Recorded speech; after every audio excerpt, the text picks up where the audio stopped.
Saat selingkuhan suamiku berteriak memaksa minta talak 3 di depan orang banyak, aku justru tertawa puas karena dia tidak sadar baru saja membuat mereka semua menyesal dalam sekejap. Sebelum kita mulai lebih lanjut, yuk, tekan tombol suka, serta tombol subscribe agar tidak ketinggalan kisah menarik lainnya. Dan jangan lupa absen asal kota Bapak Ibu di kolom komentar. Semoga rezeki kita semua dilancarkan, kesehatan kita diberkahi, dan keluarga kita selalu harmonis dalam lindungannya. Amin. Cermin besar di ruang tengah rumah kami sepertinya adalah benda paling jujur yang ada di bangunan megah ini, berbeda sekali dengan para penghuninya.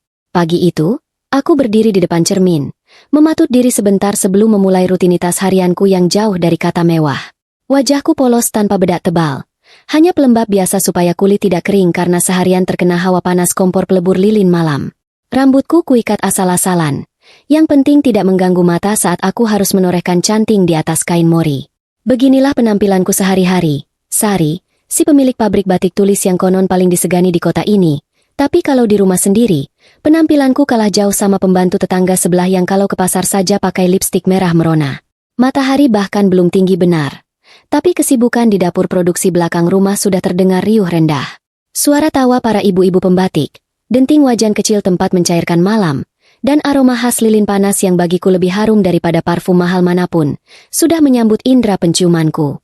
Ini adalah duniaku, tempat di mana aku merasa berharga, tempat di mana keringatku berubah menjadi lembaran rupiah yang menghidupi puluhan keluarga, termasuk menghidupi 2 orang benalu yang masih terlelap nyaman di kamar berpenyejuk udara di rumah utama. Siapa lagi kalau bukan Mas Bimo, suamiku tercinta yang gayanya selangit, dan ibunya, Bu Broto, mertuaku yang tingkahnya ngalah-ngalahin ratu keraton. Pintu kamar utama akhirnya terbuka juga sekitar pukul 9 pagi, memuntahkan sosok Mas Bimo yang sudah rapi jali. Lihatlah dia, suamiku itu memang juara kalau soal penampilan. Kulitnya bersih terawat, mungkin lebih mulus daripada kulitku. Rambutnya ditata klimis dengan minyak rambut yang baunya bisa tercium dari jarak 5 meter, dan pakaiannya selalu licin tanpa kusut sedikit pun. Kalau orang yang tidak kenal melihat kami jalan berdua, pasti dikiranya aku ini asisten rumah tangga yang sedang mengantar majikannya jalan-jalan. Lucu memang, padahal jas yang dia pakai, jam tangan yang melingkar di pergelangan tangannya, sampai minyak wangi yang dia semprotkan itu, semuanya dibeli pakai uang hasil penjualan kain batik yang aku kerjakan sampai punggungku mau patah. Mas Bimo berjalan menuju meja makan dengan langkah tegap seolah dia baru saja memenangkan perang. Padahal musuh terbesarnya pagi ini cuma rasa kantuk karena begadang main ponsel semalaman. Dia duduk di kursi paling ujung, tempat biasa kepala keluarga duduk, lalu mulai memindai menu sarapan dengan tatapan kritikus makanan. Tidak ada ucapan selamat pagi atau sekadar tanya kabar istrinya sudah makan atau belum. Yang keluar dari mulutnya justru keluhan soal kopi yang katanya kurang panas atau nasi goreng yang bawangnya kebanyakan. Aku cuma diam saja sambil menuangkan air putih ke gelasnya. Sudah kebal rasanya telinga ini. Lagi pula, berdebat sama Mas Bimo itu ibarat ngomong sama tembok. Capek sendiri dan temboknya tetap di situ-situ saja. Belum selesai aku meladeni Mas Bimo, satu lagi drama kehidupan muncul dari kamar sebelah. Bu Broto, ibu mertuaku yang terhormat, keluar dengan daster batik sutra yang harganya bisa buat makan satu keluarga sederhana selama sebulan. Wajahnya sudah dilapisi bedak, alisnya sudah digambar melengkung tinggi seakan siap memarahi siapa saja yang lewat, dan lehernya, ya ampun, kalung emasnya itu loh, beratnya mungkin bisa bikin leher orang biasa encok. Dia berjalan pelan, dagunya diangkat sedikit. Persis Pragawati yang sedang berjalan di panggung. Bedanya panggung ini cuma ruang makan yang sebentar lagi bakal jadi arena sidang dadakan. Bu Broto langsung duduk di samping anak kesayangannya dan mulai melancarkan serangan udara seperti biasa. Kalimat pertamanya pagi ini sungguh luar biasa. Dia bilang kalau wajah Mas Bimo terlihat sedikit kusam dan menyalahkanku karena tidak becus mengurus kebutuhan gizi suami. Padahal kalau dipikir-pikir, Mas Bimo itu makannya lebih bergizi daripada atlet nasional. Daging harus impor. Buah harus segar, susu harus yang kalsium tinggi. Kalau masih kusam juga, mungkin itu bukan salah gizi, tapi salah hati yang kebanyakan bohong. Aku hanya tersenyum tipis, senyum andalan yang kubuat seolah-olah aku setuju. Padahal dalam hati aku sedang menahan tawa membayangkan Bu Broto ini sebenarnya sadar tidak sih kalau anaknya itu cuma menang gaya doang. Sarapan berlangsung dengan iringan ceramah Bu Broto tentang betapa beruntungnya aku bisa menikah dengan Mas Bimo. Katanya, Mas Bimo itu keturunan ningrat, punya wibawa, dan pantas mendapatkan istri yang lebih berkelas daripada aku yang cuma tahu bau apek kain. Aku mendengarkan saja sambil mengunyah roti tawar yang rasanya tiba-tiba jadi hambar. Lucu sekali konsep. Beruntung, Versi mertuaku ini. Apa dia lupa kalau dulu mereka datang melamar ke rumah orang tuaku dengan mobil sewaan? Atau dia lupa kalau utang judi almarhum suaminya dulu siapa yang melunasi? Tentu saja dia lupa. Atau lebih tepatnya pura-pura lupa. Orang kalau sudah nyaman hidup enak memang suka mendadak amnesia sama sejarah. Mas Bimo akhirnya angkat bicara setelah kenyang. Dia bilang hari ini ada pertemuan penting dengan penanam modal dari Jakarta untuk membahas perluasan pasar batik kita. Katanya dia butuh dana tunai 20 juta rupiah untuk menjamu tamu tersebut di restoran mewah dan sewa tempat pertemuan. Aku mengernyitkan dahi. Perluasan pasar? Sejak kapan Mas Bimo peduli sama pasar? Terakhir kali dia aku suruh mengecek stok kain di gudang saja. Dia pulang dengan alasan alergi debu dan bersin-bersin seharian kayak orang kena flu burung. Sekarang mendadak mau urus perluasan pasar dengan modal puluhan juta. Ada yang tidak beres. Insting dagangku mulai menyalakan sinyal bahaya. Aku mencoba bertanya pelan-pelan, meminta rincian siapa tamunya dan di mana pertemuannya. Tapi belum sempat kalimatku selesai, Mas Bimo sudah memotong dengan nada tinggi, seolah aku ini bawahan yang lancang menanyakan kebijakan direktur. Dia bilang aku ini terlalu curigaan, tidak percaya sama suami, dan picik. Bu Broto tentu saja langsung menyambar, membela anaknya mati-matian. Katanya wajar suami butuh modal, namanya juga pemimpin perusahaan. Masa mau ketemu orang penting cuma modal air putih? Padahal yang dia sebut pemimpin perusahaan itu, tanda tangan cek saja masih harus tanya aku dulu. Akhirnya, karena malas memperpanjang keributan pagi-pagi yang bisa bikin suasana hati para pembatik di belakang ikut rusak, aku berikan saja kartu debit perusahaan yang saldonya sudah aku batasi. Aku bilang ke dia kalau uang tunai sedang tidak ada di brankas rumah. Jadi pakai kartu saja supaya tercatat di pembukuan. Wajah Mas Bimo terlihat sedikit kecewa. Mungkin dia berharap dapat uang tunai gepokan yang bisa dia selipkan sebagian ke kantong pribadinya tanpa jejak. Tapi dia tidak bisa menolak. Gengsinya terlalu tinggi untuk mengakui kalau dia butuh uang tunai buat pegangan. Dia menyambar kartu itu dengan kasar. Lalu pamit tanpa mencium tanganku atau sekadar bilang terima kasih. Setelah mobil sedan hitam mengkilap milikku yang diakui sebagai miliknya itu menderu keluar dari halaman rumah, suasana kembali tenang. Bu Broto juga masuk lagi ke kamarnya. Mungkin mau lanjut tidur cantik atau menelepon teman-teman arisannya untuk pamer kebohongan terbaru soal kesuksesan anaknya. Aku menghela napas panjang. Beban di dada rasanya sedikit berkurang begitu dua orang itu tidak ada di hadapan. Aku segera menuju ke ruang kerjaku yang kecil di pojok belakang, tempat di mana semua rahasia keuangan perusahaan tersimpan rapi dalam tumpukan buku besar dan catatan digital. Ruang kerjaku ini jauh dari kata mewah. Tidak ada kursi kulit empuk atau meja mahoni besar seperti di ruang kerja Mas Bimo yang jarang dia pakai itu. Di sini cuma ada meja kayu jati tua warisan bapakku, laptop yang sudah mulai lemot, dan tumpukan nota yang belum direkap. Tapi di ruangan inilah jantung batik Sekar Arum berdetak. Aku mulai membuka buku catatan pengeluaran bulan lalu yang sebenarnya sudah kucurigai sejak minggu lalu. Tapi belum sempat kuteliti karena pesanan seragam nikahan sedang membludak. Angka-angka di layar laptop menatapku balik. Dan semakin aku teliti, semakin rasanya ada yang mencubit ulu hatiku. Ada banyak pengeluaran aneh yang tidak masuk akal dalam 3 bulan terakhir. Tertulis di sana biaya, perawatan kendaraan operasional, yang jumlahnya fantastis. Padahal mobil box untuk kirim barang baru saja diservis bulan lalu dan biayanya tidak sampai seperempat dari yang tertulis. Lalu ada lagi pos pengeluaran, jamuan tamu VIP, yang frekuensinya makin sering, hampir seminggu 2 kali. Sejak kapan kita punya tamu VIP sebanyak itu? Perasaan tamu yang datang ke galeri kebanyakan turis lokal atau ibu-ibu pejabat yang kalau belanja pasti minta diskon, bukan minta dijamu makan mewah. Tanganku gemetar saat menemukan satu lagi bukti transaksi yang menggelikan. Ada tagihan dari sebuah toko perhiasan emas ternama di pusat kota.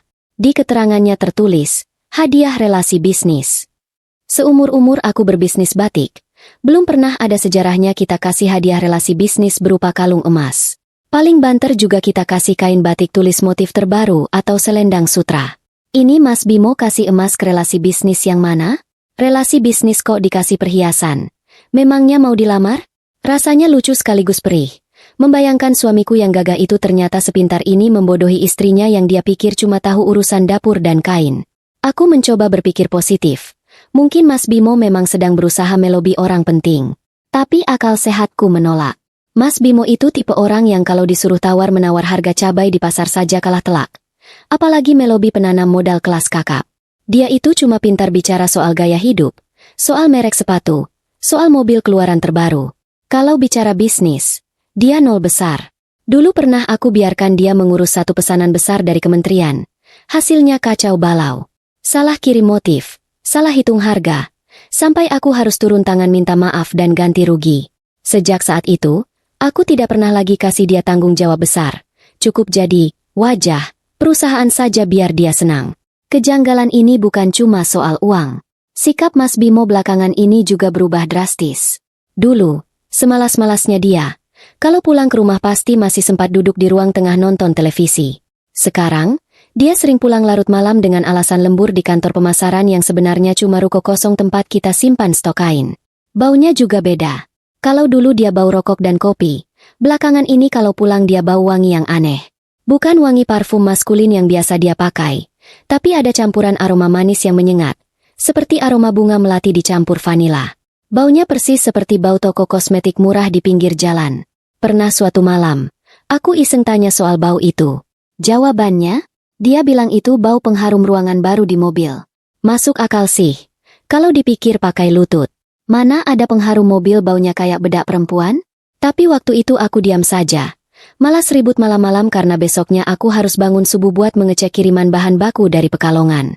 Aku cuma mengangguk-angguk saja kayak boneka dashboard mobil. Membiarkan dia merasa menang dengan kebohongannya yang sebetulnya transparan sekali. Hari ini, tekadku sudah bulat. Aku tidak bisa lagi membiarkan kebocoran halus ini menenggelamkan kapal yang sudah susah payahku bangun. Bapakku mewariskan usaha ini bukan untuk dihabiskan oleh menantu yang tidak tahu diuntung. Aku mengambil ponselku, benda kotak pintar yang jarang kusentuh kecuali untuk urusan pesanan. Aku mencari nomor kontak Pak Slamet, orang kepercayaan bapakku dulu yang sekarang masih setia membantuku mengurus distribusi pasar. Pak Slamet ini matanya ada di mana-mana, telinganya tajam, dan mulutnya rapat. Dia lebih tahu seluk-beluk kota ini daripada supir taksi sekalipun. "Halo, Pak Slamet," sapaku pelan, memastikan pintu ruang kerjaku terkunci rapat. "Pak, tolong bantu saya pantau pergerakan mobil sedan hitam nomor polisi ED14JA. Katanya hari ini ada pertemuan di restoran mahkota. Tapi perasaan saya kok tidak enak ya?" Di seberang sana, Pak Slamet langsung menyanggupi tanpa banyak tanya. Dia tahu, kalau aku sudah minta tolong begini, berarti keadaannya serius. Dia cuma bilang, "Siap, Enduk Sari. Nanti Bapak kabari, lengkap sama fotonya kalau perlu." Setelah menutup telepon, aku menyandarkan punggung ke kursi kayu yang keras itu. Rasanya lelah sekali, bukan lelah fisik, tapi lelah batin. Menjadi wanita mandiri dan kaya itu ternyata tidak seindah di sinetron. Orang pikir enak punya uang banyak, punya pabrik, punya suami ganteng. Mereka tidak tahu kalau di balik itu semua, aku harus berperan ganda. Jadi bos yang tegas di pabrik, sekaligus jadi istri yang pura-pura bodoh di rumah demi menjaga harga diri suami yang sebenarnya rapuh kayak kerupuk kena air. Tiba-tiba pintu ruang kerjaku diketuk keras. Siapa lagi kalau bukan Bu Broto? "Sari, kamu di dalam?" "Itu loh, tukang pijat langganan ibu datang. Kamu bayarin dulu." Dompet ibu ketinggalan di kamar atas. Malas naik tangga. Teriaknya dari luar tanpa rasa bersalah. Aku menghela napas lagi. Kali ini lebih panjang. Lihat kan? Bahkan untuk bayar tukang pijat 50.000 perak saja, dia harus minta ke aku dengan alasan yang dibuat-buat. Padahal aku tahu dompetnya selalu dia bawa kemana-mana. Bahkan ke kamar mandi sekalipun. Takut uangnya diambil tuyul mungkin. Aku membuka pintu, memberikan selembar uang berwarna biru ke tangan mertuaku yang jari-jarinya penuh cincin itu. Dia menerimanya dengan cepat, tanpa senyum, lalu berbalik badan sambil bergumam kalau tukang pijatnya kali ini harus memijat kakinya lebih lama karena pegal habis jalan-jalan di mal kemarin. Aku menutup pintu kembali, menatap selembar foto pernikahan kami yang tergantung miring di dinding. Di foto itu, Mas Bimo tersenyum lebar, terlihat sangat bahagia. Dulu aku pikir itu senyum cinta. Sekarang aku sadar, itu mungkin senyum kemenangan karena berhasil mendapatkan tambang emas berjalan. Tapi Mas Bimo lupa satu hal. Tambang emas ini ada pemiliknya. Dan pemiliknya bukan wanita bodoh yang bisa dikeruk terus-menerus sampai habis. Tambang ini punya sistem keamanan sendiri. Dan hari ini, alarm keamanannya sudah mulai berbunyi nyaring. Aku, Sari, si juragan batik yang dikira pendiam, baru saja menyalakan sekring perang. Mas Bimo dan Bu Broto mungkin sedang menikmati kejayaan mereka hari ini, tapi mereka tidak sadar kalau tanah yang mereka pijak sebenarnya sudah mulai retak. Dan aku cuma perlu menunggu waktu yang tepat untuk melihat mereka terperosok sendiri. Permainan baru saja dimulai. Suamiku sayang. Angka-angka di dalam buku kas ini tidak pernah berbohong. Beda jauh sama mulut suamiku yang licinnya mungkin bisa mengalahkan belut yang baru saja mandi oli. Siang itu, matahari Solo sedang terik-teriknya. Seolah ikut memanaskan kepala yang isinya sudah penuh dengan deretan angka mencurigakan. Aku masih duduk di ruang kerjaku, ditemani kipas angin tua yang berputar malas. Bunyi baling-balingnya berdecit, ngik-ngok, seirama dengan detak jantungku yang mulai tidak karuan. Di hadapanku terhampar, karya seni, buatan Mas Bimo. Laporan keuangan bulanan yang dia susun dengan penuh percaya diri, tapi isinya berantakan seperti benang kusut. Bagi orang awam, laporan ini mungkin terlihat wajar. Ada kolom pemasukan, ada kolom pengeluaran, ada sisa saldo. Semuanya tampak rapi, diketik dengan huruf tebal dan digarisbawahi. Tapi bagi aku, Sari, yang sudah memegang uang dagang sejak masih pakai seragam sekolah putih biru, laporan ini baunya lebih busuk daripada limbah pewarna batik yang belum diolah. Coba bayangkan, masa ada biaya, jamuan tamu, yang angkanya bulat sempurna 5 juta rupiah, 3 kali dalam seminggu? Padahal kalau kita makan di restoran paling mahal sekalipun, pasti ada recahannya. Entah itu 200 perak atau 500 perak untuk pajak. Ini kok bisa pas 5 juta? Memangnya restoran itu punya menu paket hemat khusus penipu? Aku mencoba menelusuri nota-nota fisik yang dilampirkan Mas Bimo dalam map plastik. Dan disinilah komedi putar kehidupan rumah tanggaku dimulai. Ada nota pembelian bensin yang tanggalnya hari Minggu. Padahal hari Minggu itu semua mobil operasional parkir manis di garasi karena karyawan libur. Terus mobil mana yang diisi bensin sampai penuh tangkinya? Apa mungkin Mas Bimo diam-diam menyewakan mobilku buat taksi gelap?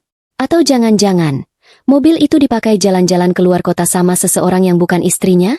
Ah, rasanya terlalu konyol kalau dia sebodoh itu meninggalkan jejak. Tapi kenyataannya nota itu ada di tanganku, lengkap dengan stempel pom bensin di daerah Tawangmangu. Lebih lucunya lagi, ada nota pembelian alat tulis kantor yang jumlahnya fantastis.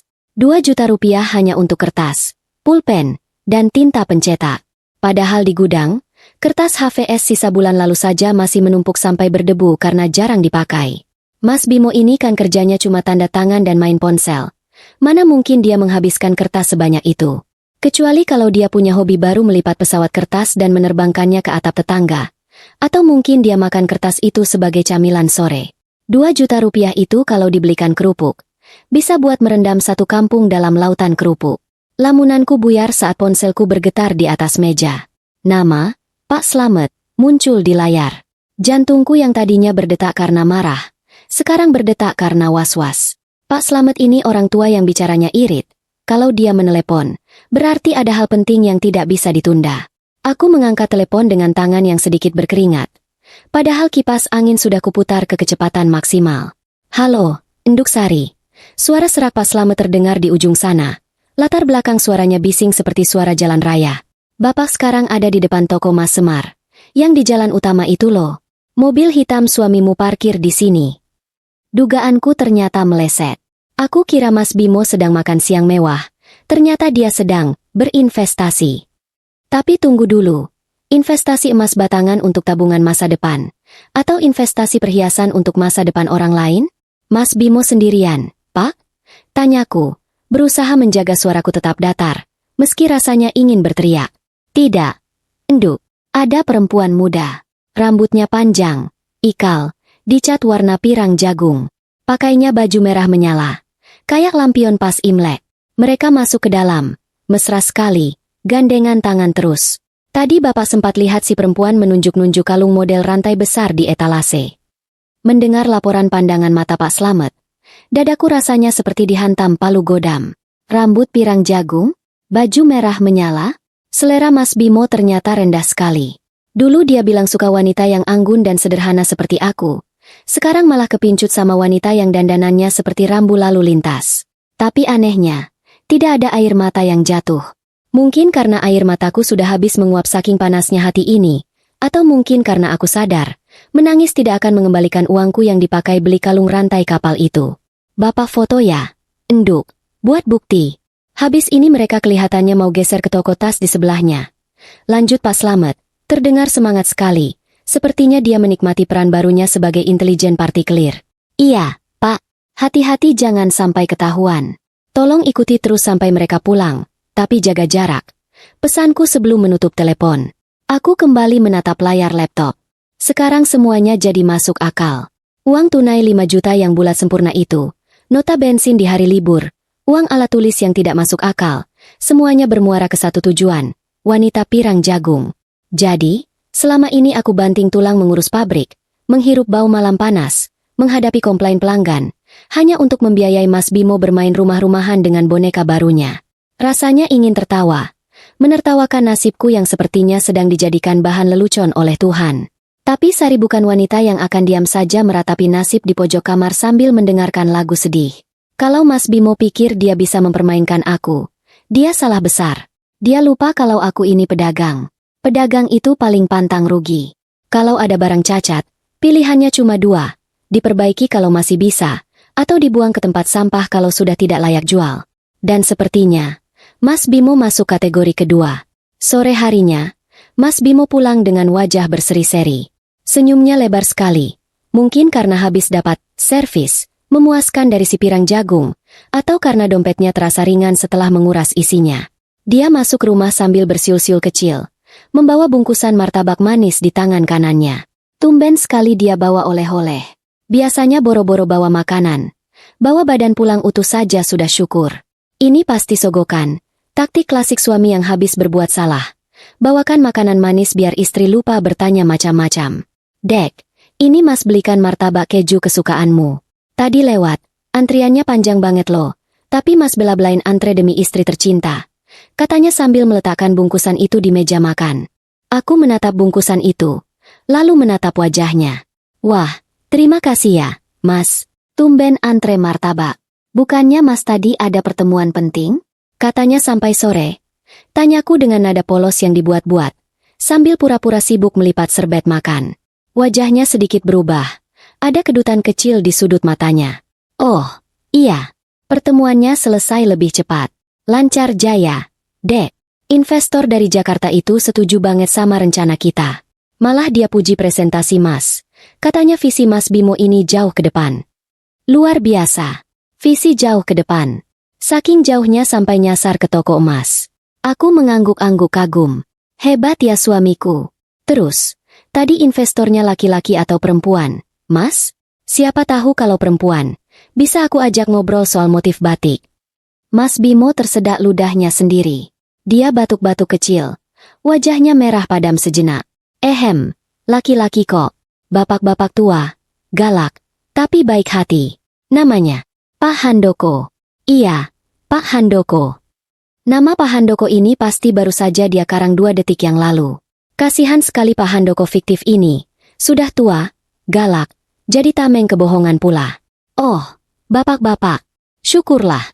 Soalnya tadi Pak Slamet bilang sempat lihat mobil kita parkir di depan toko emas. Aku kira Mas lagi belikan aku hadiah. Ternyata Pak Slamet yang salah lihat kali ya. Mungkin mobilnya mirip. Kalimat itu meluncur mulus dari bibirku. Lembut tapi mematikan. Reaksi Mas Bimo sungguh patut diabadikan. Matanya melotot sebentar. Tangannya yang mau mengambil gelas air terhenti di udara. Pucat pasinya mulai terlihat. Kontras sekali dengan wajahnya yang tadi cerah ceria. Dia meneguk air putih dengan rakus. Seolah tenggorokannya mendadak jadi gurun pasir. Ah, iya. Salah lihat itu pasti. Mobil kayak punya kita kan pasaran. Banyak yang punya. Tadi Mas seharian di gedung pertemuan kok, tidak kemana-mana. Elaknya, tapi suaranya bergetar, tidak setegas tadi pagi saat minta uang. Aku tersenyum manis, senyum yang tidak mencapai mata. Iya, Mas, aku percaya kok. Mas Bimo kan suami paling jujur sedunia. Mana mungkin main belakang, apalagi sampai belikan perhiasan buat perempuan lain pakai uang istri. Itu kan namanya suami tidak tahu malu. Ya kan, Mas? Mas Bimo hanya bisa nyengir kuda. Keringat dingin sebesar biji jagung mulai muncul di dahinya padahal AC ruang makan dinginnya bukan main. Dia buru-buru pamit mau mandi. Alasannya gerah dan lengket. Padahal aku tahu, yang lengket itu bukan badannya, tapi kebohongannya yang mulai menempel kemana-mana dan susah dibersihkan. Setelah dia pergi, aku membuka bungkusan martabak itu. Baunya harum, tapi seleraku sudah hilang. Aku memanggil Mbok Nah, asisten rumah tangga kami yang setia. Mbok, ini martabaknya dimakan saja sama teman-teman di belakang. Saya sudah kenyang. Malam itu, Saat Mas Bimo sudah mendengkur keras di sampingku, mungkin lelah setelah seharian bersandiwara, aku tidak bisa tidur. Aku kembali ke ruang kerjaku, menyalakan laptop. Tekadku semakin bulat. Firasatku terbukti. Bukti sudah ada di tangan, dan pelakunya ada di sebelah kamar. Sekarang saatnya aku berhenti menjadi penonton dan mulai menjadi sutradara. Langkah pertamaku sederhana tapi fatal bagi mereka. Aku membuka aplikasi perbankan di ponselku. Dengan beberapa ketukan jari, aku mengubah kode akses rekening utama perusahaan. Mulai besok pagi, kartu sakti yang dipegang Mas Bimo akan berubah menjadi sekadar potongan plastik tidak berguna. Tidak akan ada lagi penarikan tunai misterius. Tidak ada lagi gesekan di mesin pembayaran toko emas atau butik tas. Keran uangnya resmi aku tutup rapat-rapat. Aku juga mengirim pesan singkat ke notaris kenalan Bapak. Pak, besok pagi saya mau konsultasi soal balik nama beberapa aset dan pemisahan harta. Tolong disiapkan waktunya. Rasanya lega sekali. Jantungku berdebar kencang. Bukan karena takut, tapi karena adrenalin. Aku merasa seperti pahlawan super yang baru saja menemukan kekuatan tersembunyinya. Selama ini aku diam karena aku menghargai pernikahan ini, tapi kalau harga diri dan jerih payahku diinjak-injak, maka jangan salahkan kalau juragan batik yang asli bangun dari tidurnya. Besok akan menjadi hari yang menarik. Aku tidak sabar melihat wajah Mas Bimo saat dia mencoba membayar makan siangnya dengan kartu yang sudah mati. Atau saat si pirang jagung itu merengek minta dibelikan sepatu baru dan Mas Bimo cuma bisa garuk-garuk kepala yang tidak gatal. Biarlah mereka menikmati sisa-sisa kebahagiaan semu malam ini, karena besok, dunia mereka akan jungkir balik. Dan aku akan duduk manis sambil minum teh, menikmati pertunjukan yang tiketnya sudah kubayar lunas dengan air mata dan keringat selama bertahun-tahun.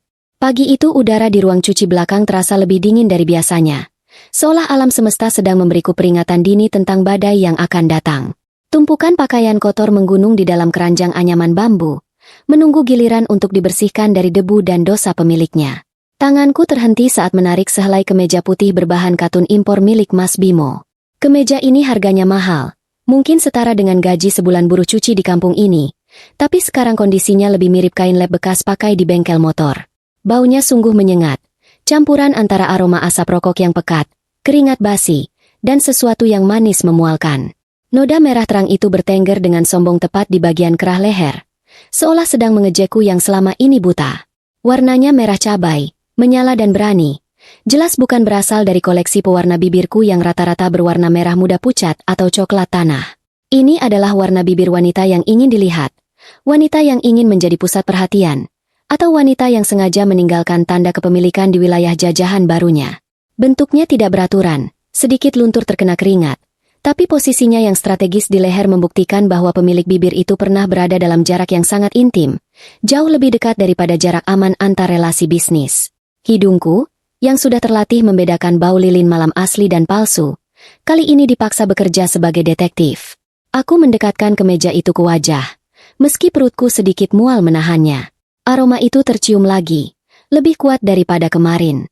Wangi bunga melati yang dicampur dengan aroma gula hangus, persis seperti wangi parfum isi ulang yang dijual literan di pasar malam. Jadi begini selera wanita idaman Mas Bimo? Dia rela menukar istri yang wangi tubuhnya asli rempah dan bunga segar, dengan wanita yang wanginya bisa bikin pusing 7 keliling. Rasanya seperti menukar batik tulis halus dengan kain cetak pabrikan yang luntur sekali cuci. Suara langkah kaki berat terdengar menyeret dari arah dapur, memecah konsentrasiku meneliti barang bukti. Mas Bimo muncul dengan wajah kusut masai, matanya merah berair seperti orang sakit mata, dan rambutnya mencuat ke sana kemari persis sarang burung pipit. Dia berjalan sempoyongan menuju lemari es, mengambil botol air dingin dan menenggaknya rakus sampai tumpah-tumpah ke dagu. Lihatlah, Direktur Utama, kebanggaan Bu Broto ini, jam 10 pagi baru bangun, itu pun kondisinya lebih mirip orang yang habis dihajar massa daripada habis rapat bisnis. Duh, kepala Mas sakit banget, Dek. Tolong buatkan teh manis hangat dong, gulanya yang banyak. Rengeknya tanpa rasa bersalah, lalu menjatuhkan badannya ke kursi makan kayu jati sampai berbunyi kerak pelan. Aku meletakkan kemeja kotor itu kembali ke keranjang, menyembunyikannya di bawah tumpukan dasterku, seolah itu adalah benda keramat yang tidak boleh dilihat orang lain dulu. Dengan langkah tenang, aku berjalan ke dapur, menyeduh teh seperti istri yang berbakti. Sambil mengaduk gula, aku bertanya dengan nada datar. Rapatnya semalam sampai jam berapa tuh, Mas? Kok pulangnya subuh? Terus baunya kayak habis mandi di gentong arak begitu. Mas Bimo memijat pelipisnya. Wajahnya meringis menahan pening. Wah, alot banget diskusinya, Dek. Orang Jakarta itu kalau negosiasi susah, mintanya macam-macam. Kita terpaksa lanjut ngobrol di tempat karaoke keluarga biar suasananya cair. Tahu sendiri kan, namanya juga menjamu tamu. Mas harus temani sampai mereka puas. Ini semua demi pabrik kita loh, Dek. Alasan klasik yang sudah basi. Karaoke keluarga katanya? Sejak kapan karaoke keluarga menyediakan pemandu lagu yang meninggalkan jejak lipstik di leher pelanggan? Dan sejak kapan negosiasi bisnis batik dilakukan sambil teriak-teriak nyanyi lagu dangdut sampai pagi buta? Kalau memang demi pabrik, harusnya dia bawa contoh kain, bukan bawa suara sumbang. Aku menaruh gelas teh di hadapannya dengan sedikit hentakan. Cukup keras untuk membuat air tehnya muncrat sedikit ke meja. Oalah, berat sekali ya perjuanganmu, Mas. Sampai ada cap stempel merah di kerah bajumu itu. Mungkin saking cairnya suasana, tamunya sampai salah kira lehermu itu kertas kontrak yang harus ditandatangani pakai bibir. Sindirku halus sambil tersenyum miring. Wajah Mas Bimo yang tadi pucat karena pening, sekarang mendadak berubah warna menjadi merah padam, lalu memucat lagi dalam hitungan detik. Matanya membelalak, tangannya refleks meraba lehernya sendiri, seolah mencari bukti kejahatannya yang tertinggal. Gerakan tubuhnya kaku, seperti maling ayam yang tertangkap basah sedang memegang kaki ayamnya. Mulutnya membuka menutup seperti ikan mas koki kekurangan oksigen, mencari kata-kata sanggahan yang masuk akal, tapi otaknya sepertinya masih macet total akibat alkohol semalam. Belum sempat dia mengarang cerita baru, sang pelindung abadi muncul dari kamar. Bu Broto keluar dengan wajah panik melihat anak kesayangannya terlihat menderita. Dia langsung menyambar. Kenapa, Bimo? Sakit lagi? Itu pasti karena kamu kecapean mikir nasib perusahaan. Istrimu ini memang tidak peka. Suami pulang pagi cari uang bukannya dipijati malah diajak ribut. Sari, kamu itu kalau suami sakit embok ya inisiatif panggil tukang urut atau buatkan jamu. Jangan cuma bisa nyindir. Luar biasa memang mertuaku ini. Matanya mungkin perlu diperiksakan ke dokter spesialis. Atau mungkin hatinya yang perlu diperbaiki. Jelas-jelas anaknya bau alkohol dan parfum perempuan. Masih saja dibilang kecapean mikir perusahaan. Perusahaan mana yang dipikirkan? Perusahaan maksiat? Bu Broto sibuk mengelus punggung Bimo, memberinya angin segar pembenaran bahwa apapun yang dia lakukan adalah benar dan akulah yang salah karena kurang melayani. Drama ibu dan anak ini sungguh layak dapat piala citra kategori akting paling tidak tahu malu. Bukan begitu, Bu? Sari cuma tanya. Takutnya Mas Bimo masuk angin duduk. Soalnya tadi di baju Mas Bimo ada noda merah. Sari kira darah. Ternyata cuma lipstik. Syukurlah kalau cuma lipstik. Berarti Mas Bimo sehat walafiat. Cuma imannya saja yang mungkin lagi sakit. Jawabku santai sambil berlalu mengambil sapu.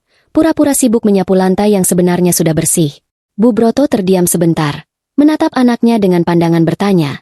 Tapi sedetik kemudian dia sudah kembali ke mode penyangkalan. Paling itu tidak sengaja kena baju orang lain pas jalan keluar. Jakarta itu kan padat. Desak-desakan. Kamu jangan suka membesar-besarkan masalah kecil. Sari. Yang penting Bimo bawa hasil. Bawa uang buat kita semua. Hasil? Hasil apa yang dibawa selain pusing dan dosa? Uang? Uang yang mana? Uangku yang dia hambur-hamburkan. Iya. Aku menahan tawa getir mendengar pembelaan buta itu. Mereka berdua benar-benar pasangan ibu dan anak yang serasi dalam hal hidup di dunia hayalan. Biarlah mereka menikmati gelembung sabun mereka sebentar lagi. Sebelum aku tusuk dengan jarum kenyataan. Mas Bimo akhirnya berhasil menguasai dirinya setelah minum teh manis buatan istri yang dikhianatinya. Dia berdeham, mencoba mengembalikan wibawanya yang sudah runtuh. Sudah, Bu. Sari cuma bercanda itu. Iya kan, Dek? Mas mau mandi dulu. Siang ini Mas harus ke bank. Mau ambil uang tunai buat pelunasan sewa tempat usaha baru. Kemarin kan kartunya limit. Hari ini pasti sudah bisa kan? Pertanyaan itu dia lontarkan dengan nada hati-hati. Matanya melirik tajam ke arahku, menyelidik. Dia berharap aku sudah lupa soal insiden kartu kemarin. Atau berharap aku sudah menambah saldo limitnya. Kasihan sekali. Dia tidak tahu kalau kartu itu bukan cuma limit. Tapi sudah aku blokir permanen atas nama pemilik rekening. Yaitu aku sendiri. Coba saja, Mas. Siapa tahu sistem banknya sudah waras. Tapi kalau masih tidak bisa, mungkin itu tandanya Tuhan menyuruh Mas istirahat dulu. Jangan terlalu boros. Jawabku enteng tanpa menoleh. Mas Bimo mendengus kesal, lalu menyeret langkahnya menuju kamar mandi. Pintu kamar mandi dibanting keras. Pelampiasan amarah seorang pria yang tidak berdaya tanpa dompet istrinya. Aku memungut kemeja putih bernoda itu dari keranjang. Tidak, aku tidak akan mencucinya. Aku akan menyimpannya di dalam kantong plastik bening, membiarkan baunya tetap terperangkap di sana. Ini bukan lagi sekadar pakaian kotor. Ini adalah barang bukti. Suatu saat nanti, kemeja ini akan menjadi saksi bisu di pengadilan agama, atau minimal menjadi kenang-kenangan pahit untuk mengingatkan diriku sendiri betapa bodohnya aku pernah mempercayai buaya darat berbaju sutra. Siang itu, setelah memastikan Mas Bimo pergi dengan mobil yang bensinnya mungkin tinggal uapnya saja, aku bersiap pergi. Bukan ke pasar, bukan ke pabrik. Aku mengenakan kebaya terbaikku, memulas sedikit bedak, dan menyemprotkan parfum melati asliku yang wangi dan elegan. Aku punya janji temu yang jauh lebih penting daripada sekadar urusan dagang. Aku akan menemui pengacara keluarga, seorang kawan lama bapak yang mengerti hukum pembagian harta gonogini lebih baik daripada siapapun. Langkahku ringan saat keluar dari rumah. Matahari bersinar terik, tapi hatiku terasa sejuk. Aku bukan lagi Sari si penunggu rumah yang pasrah. Aku adalah Sari, pemilik batik Sekar Arum, dan aku baru saja memulai langkah skakmat untuk menumbangkan raja dan ratu palsu di papan catur kehidupanku. Tunggu saja tanggal mainnya, Mas. Lipstik merah di kerahmu itu akan menjadi warna bendera perang yang kau kibarkan sendiri. Menjadi mata-mata itu ternyata tidak perlu pakai jas hitam, kacamata gelap, atau alat penyadap canggih seperti di film laga. Cukup modal daster batik dan keranjang belanja anyaman saja. Di kota ini, berita menyebar jauh lebih cepat daripada wabah flu di musim pancaroba, dan pusat penyebaran berita paling akurat bukanlah koran pagi atau televisi, melainkan mulut para pedagang di pasar induk. Kalau mau tahu rahasia pejabat atau aib tetangga, datanglah ke lapak penjual sayur atau toko emas saat pagi buta. Di sanalah kantor berita sesungguhnya beroperasi. Pagi ini aku sengaja turun gunung, meninggalkan singgasana pabrikku untuk menyapa teman-teman lama di pasar pusat tekstil dan perhiasan. Begitu kakiku melangkah masuk lorong pasar yang sempit dan berbau khas rempah itu, sambutan hangat langsung membanjir. Para pedagang, kuli panggul, sampai tukang parkir menyapaku dengan hormat. Monggo, Bu Juragan, atau Pinarak, Bu Sari. Mereka tahu siapa pemilik asli batik Sekar Arum. Mereka tahu siapa yang dulu merintis usaha dari jualan kain perca di Prantoko sampai jadi juragan besar. Beda jauh sama Mas Bimo yang kalau ke pasar cuma mau pamer mobil dan tutup hidung karena jijik bau amis. Tujuanku hari ini spesifik. Toko emas, sumber rejeki, milik Bu Darmi. Bu Darmi ini adalah sahabat mendiang ibuku, sekaligus ketua adat, gosip di pasar ini. Matanya setajam elang, ingatannya sekuat gajah. Kalau ada orang beli cincin kawin sampai orang jual kalung karena kalah judi, Bu Darmi pasti tahu detailnya sampai ke gram-gramnya. Begitu melihatku datang, wajah bulat Bu Darmi langsung sumringah, tapi ada kilatan rasa kasihan yang berusaha dia sembunyikan di balik senyum lebarnya. Oalah, Enduk Sari, tumben main ke sini. Mau tambah koleksi atau mau tukar tambah? Sapa Bu Darmi sambil mempersilakan aku duduk di kursi plastik belakang etalase kaca yang penuh kilauan emas. Aku tersenyum santai, mengibaskan tangan. Cuma mau silaturahmi, Bu.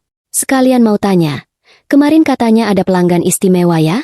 Suamiku, Mas Bimo, katanya borong perhiasan di sini. Tembak langsung, tanpa basa-basi. Ini teknik dagang. Tawar-menawar informasi harus cepat sebelum lawan sempat menyusun strategi bohong. Bu Darmi terdiam sejenak, melirik karyawan tokonya seolah memberi kode untuk tutup mulut. Lalu dia mendekatkan wajahnya ke arahku. Suaranya dipelankan menjadi bisikan yang penuh rahasia. Iya, Enduk, kemarin suamimu datang siang bolong. Gayanya itu loh, ampun deh, kayak bupati baru dilantik. Pakai kacamata hitam di dalam ruangan. Apa tidak gelap ya? Dia bawa perempuan. Enduk, masih muda, badannya meliuk-liuk kayak gitar Spanyol. Tapi bedaknya waduh, tebalnya ngalahin tembok keraton yang baru dicat ulang.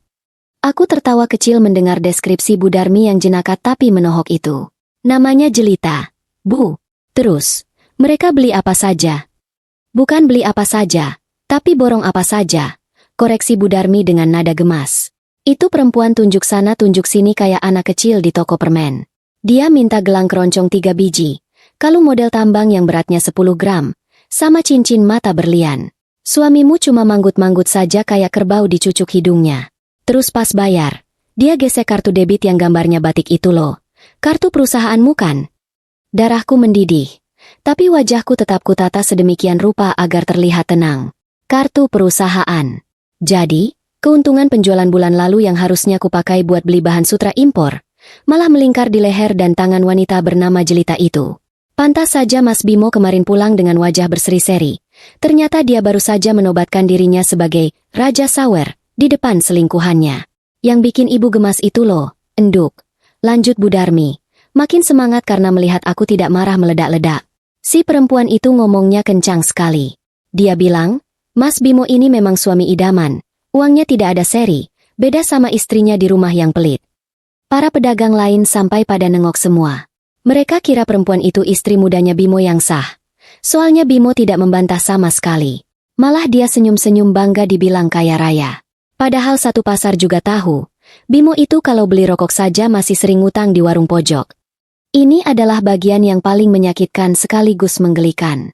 Mas Bimo membangun citra diri sebagai pengusaha sukses di atas penderitaanku. Dia menikmati pujian sebagai orang kaya. Padahal dompetnya kosong melompong kalau tidak aku isi. Dan Jelita. Wanita itu jelas-jelas tipe benalu yang cuma menempel pada pohon yang subur. Dia tidak cinta Mas Bimo. Dia cinta pada ilusi yang Mas Bimo ciptakan. Coba saja kalau Mas Bimo datang naik motor butut dan pakai kaos oblong bolong.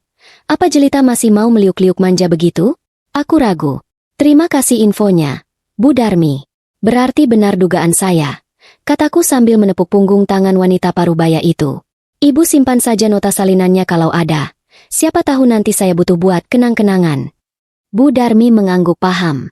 Dia tahu, kenang-kenangan, yang kumaksud bukan untuk dipajang di dinding, tapi untuk dijadikan peluru di medan perang. Sebelum aku pamit, Bu Darmi menyelipkan satu informasi terakhir yang membuatku ingin tertawa terbahak-bahak. Satu lagi, enduk, kemarin pas bayar, mesin geseknya sempat gangguan sinyal. Itu suamimu keringat dinginnya langsung mengucur deras sampai membasahi meja kaca. Dia panik takut kartunya ditolak. Gayanya selangit. Tapi nyalinya ciut kalau urusan bayar-membayar. Lucu tenan. Keluar dari pasar. Matahari sudah semakin tinggi. Panasnya menyengat kulit. Tapi aku tidak peduli. Informasi yang kudapat hari ini lebih berharga daripada emas yang dibeli Jelita. Sekarang aku tahu siapa lawanku. Jelita bukan wanita bodoh. Dia wanita serakah. Dan Mas Bimo bukan pria jahat yang cerdas. Dia cuma pria bodoh yang kesepian dan gila hormat. Kombinasi yang sempurna untuk dihancurkan. Aku memutuskan untuk tidak langsung pulang. Aku menyuruh Pak Min, sopir pribadiku yang setia dan tutup mulut, untuk mengantar aku melewati sebuah salon kecantikan di jalan protokol. Menurut info dari jaringan pedagang kosmetik di pasar tadi, Jelita sering menghabiskan waktu di sana untuk merawat diri, tentu saja pakai uang Mas Bimo. Dan benar saja, di depan salon kaca yang mewah itu, terparkir mobil operasional pabrikku. Mobil yang harusnya dipakai mengantar pesanan kain keluar kota, malah dipakai mengantar Tuan Putri, luluran. Dari balik kaca jendela mobilku yang gelap, aku melihat Mas Bimo keluar dari salon itu sambil menggandeng Jelita. Penampilan Jelita memang mencolok, gaun merah ketat, rambut pirang yang berkilauan ditimpa matahari, dan perhiasan emas yang bergemerincing setiap kali dia bergerak. Mereka tertawa lepas, terlihat sangat bahagia. Seolah dunia ini milik berdua dan aku cuma remah-remah rengginang yang tidak penting. Hatiku nyeri? Tentu saja. Wanita mana yang tidak sakit melihat suaminya memuja wanita lain? Tapi rasa sakit itu sekarang kalah oleh rasa jijik. Jijik melihat tingkah Mas Bimo yang seperti badut, berusaha tampil keren padahal aslinya kosong. Jijik melihat Bu Broto di rumah yang selalu membanggakan anaknya. Padahal anaknya sedang sibuk menghamburkan warisan menantu. Pak Min, kita pulang. Perintahku datar. Baik, Bu. Tidak mau mampir labrak dulu? Tanya Pak Min polos. Tangannya sudah gatal ingin membunyikan klakson. Jangan. Jangan ganggu orang yang sedang menggali kuburannya sendiri. Pak, nanti mereka capek. Kita tinggal dorong sedikit saja. Jawabku sambil tersenyum miring. Di perjalanan pulang, aku menyusun rencana baru. Bukti sudah cukup. Saksi sudah banyak. Sekarang saatnya mengamankan apa yang menjadi hakku. Aku teringat sertifikat rumah dan tanah pabrik yang masih tersimpan di brankas kamar. Meskipun semuanya atas namaku, aku harus memindahkannya ke tempat yang lebih aman, jauh dari jangkauan tangan panjang Mas Bimo dan Bu Broto. Mereka mungkin bisa mencuri uang receh dari dompetku, tapi aku tidak akan membiarkan mereka menyentuh aset utamaku. Sesampainya di rumah, Aku melihat Bu Broto sedang duduk santai di teras sambil kipas-kipas pakai kipas cendana. Wajahnya angkuh seperti biasa. "Dari mana saja kamu, Sari?" "Keluyuran terus. Suami mau pulang makan siang kok meja masih kosong." Omelnya begitu aku turun dari mobil. Aku menatap mertuaku itu dengan tatapan baru. Tatapan kasihan. Dia tidak tahu kalau anak kebanggaannya sebentar lagi akan menjadi gelandangan. Dia tidak tahu kalau perhiasan yang dia pamerkan ke tetangga itu sebentar lagi akan jadi satu-satunya harta yang dia punya untuk menyambung hidup. "Dari pasar, Bu. Cari inspirasi motif baru." Jawabku singkat sambil melenggang masuk. "Motifnya bagus, Bu." "Motif musuh dalam selimut. Cocok kayaknya kalau dibuat seragam keluarga." Bu Broto melongo, tidak paham dengan sindiranku. Aku tersenyum puas. "Nikmatilah hari-harimu, Ibu mertua. Karena sebentar lagi, kipas cendana itu mungkin harus Ibu jual buat beli nasi bungkus." Perang dingin ini semakin memanas, dan aku baru saja menambahkan kayu bakar ke dalam tungkunya. Mengamankan harta benda dari suami sendiri itu rasanya aneh, seperti menjadi maling di rumah sendiri. Padahal yang diamankan adalah hasil keringat dan warisan orang tua sendiri. Siang itu, panas matahari kota Solo seakan membakar aspal, tapi aku merasa dingin. Bukan karena penyejuk udara mobil, tapi karena hatiku yang sudah membeku. Mobilku melaju pelan membelah kemacetan Jalan Slamet Riyadi, menuju sebuah kantor notaris tua yang terjepit di antara toko roti modern dan bank swasta. Kantor notaris Pak Harun, sahabat mendiang bapak yang sudah kuanggap seperti paman sendiri. Gedung tua itu baunya khas, campuran bau kertas lama, debu, dan aroma tembakau kelembak menyan yang sering dihisap Pak Harun. Begitu aku masuk, suasana tenang langsung menyergap, kontras sekali dengan kepalaku yang ribut. Pak Harun menyambutku dengan senyum bijaknya. Kacamata bacanya melorot sedikit di hidung. Dia tidak banyak bertanya kenapa aku datang mendadak dengan membawa map tebal. Sepertinya dia sudah mencium gelagat tidak beres sejak lama. Orang tua memang punya radar batin yang lebih canggih daripada teknologi masa kini. "Enduk Sari, tumben wajahmu ditekuk begitu. Ada masalah apa sama si Bimo? Dia mau jual pabrik lagi?" Tanya Pak Harun santai sambil menuangkan teh tubruk ke cangkir loreng. Pertanyaan itu menohok tapi tepat sasaran. Aku meletakkan map berisi sertifikat tanah pabrik, sertifikat rumah induk, dan surat-surat kendaraan di atas mejanya. "Belum, Pak. Tapi firasat Sari bilang, sebentar lagi dia bakal nekat." Sari mau minta tolong. "Pak, pastikan semua aset ini terkunci rapat atas nama Sari. Jangan sampai ada celah sedikit pun buat Bimo atau siapapun untuk menggadaikan, apalagi menjual tanpa tanda tangan basah Sari di depan mata Bapak." Pak Harun mengangguk-angguk. Jarinya mengetuk-ngetuk meja. Dia memeriksa berkas-berkas itu dengan teliti. "Tenang saja, Enduk. Secara hukum, ini semua harta bawaan dan harta yang kamu peroleh dari usahamu sendiri. Bimo itu posisinya cuma suami, bukan pemilik modal. Kalau dia macam-macam, dia bisa kita pidanakan. Tapi langkahmu ini sudah benar. Sedia payung sebelum hujan, sedia kunci ganda sebelum maling masuk." Mendengar ucapan Pak Harun, bahuku yang tegang perlahan rileks. Rasanya seperti ada beban 1 ton yang diangkat. Setidaknya, benteng pertahananku yang paling vital sudah aman. Rumah tempat kami berteduh dan pabrik tempat ratusan orang menggantungkan nasib tidak akan bisa disentuh oleh tangan jahil jelita maupun kerakusan Bimo. Biarlah mereka bermimpi menguasai kerajaanku. Nanti pas bangun, mereka bakal sadar kalau mereka cuma tidur di tikar butut. Urusan aset fisik selesai. Sekarang giliran urusan bensin. Mobil semewah apapun kalau tidak ada bensinnya pasti mogok. Begitu juga dengan gaya hidup Mas Bimo. Keluar dari kantor notaris, aku langsung menuju bank.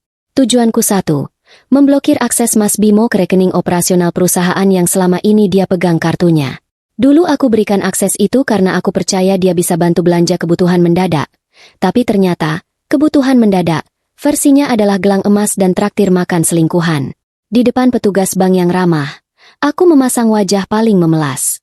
"Mbak, tolong ya, kartu tambahan atas nama suami saya diblokir saja. Sepertinya kartunya hilang atau dicuri orang.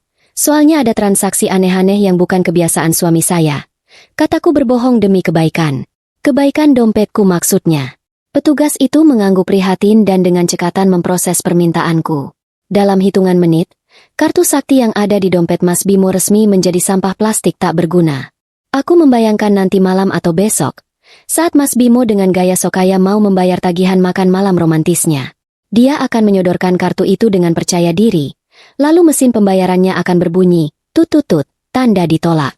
Petugas kasir akan menatapnya bingung. Jelita akan menatapnya curiga. Dan Mas Bimo? Dia pasti akan sibuk mencari alasan. Mungkin menyalahkan sinyal, menyalahkan bank, atau menyalahkan cuaca. Membayangkannya saja sudah membuatku ingin tertawa jahat. Hiburan gratis di tengah kemelut rumah tangga. Selesai urusan di luar, aku pulang ke rumah dengan perasaan was-was. Masih ada satu misi lagi, mengamankan perhiasan dan logam mulia simpananku yang ada di brankas kamar tidur. Ini misi paling berbahaya karena harus dilakukan di kandang macan. Untungnya, jam segini Mas Bimo belum pulang, mungkin masih sibuk menebar pesona. Dan Bu Broto biasanya sedang tidur siang atau nonton sinetron azab di ruang tengah dengan volume maksimal. Aku menyelinap masuk ke kamar utama. Suasana kamar terasa pengap. Aura kebohongan Mas Bimo sepertinya menempel di dinding-dindingnya. Aku menuju lemari pakaian, menggeser tumpukan baju batik, dan membuka pintu rahasia menuju brankas kecil yang tertanam di dinding. Jantungku berdegup kencang saat memutar kombinasi angka. Klik. Pintu besi itu terbuka. Di dalamnya, berjejer rapi kotak-kotak perhiasan warisan ibu dan beberapa batang emas murni tabunganku. Ini adalah dana daruratku. Dana untuk masa depan anak-anakku kelak kalau aku punya. Atau dana pensiunku. Aku tidak rela 1 gram pun jatuh ke tangan wanita berambut pirang jagung itu. Dengan cepat, aku memindahkan semuanya ke dalam tas belanja kain yang kusam, supaya tidak mencolok. Brankas itu kini kosong. Hanya kusisakan 1 kotak berisi cincin kawin kami yang sudah lama tidak dipakai Mas Bimo, dan selembar kertas tagihan listrik yang belum dibayar. Biar kalau dia nekat membobol, dia tahu kalau dia juga punya kewajiban, bukan cuma hak. Saat aku keluar kamar sambil menenteng tas belanjaan itu, aku berpapasan dengan Bu Broto di ruang tengah. Dia sedang duduk santai sambil makan keripik singkong, matanya tidak lepas dari layar televisi yang menayangkan adegan istri yang disiksa mertua. Ironis sekali. Mau kemana lagi kamu, Sari? Bawa-bawa tas belanjaan begitu? Jangan bilang kamu mau kasih baju bekas ke orang miskin lagi. Ingat, kita ini keluarga terpandang. Jangan bikin malu dengan bawa bungkusan jelek begitu. Tegur Bu Broto tanpa menoleh. Mulutnya penuh remah keripik. Aku tersenyum simpul. Dia tidak tahu kalau isi tas bungkusan jelek ini nilainya bisa buat beli harga dirinya. Oh, ini cuma kain perca sisa jahitan, Bu.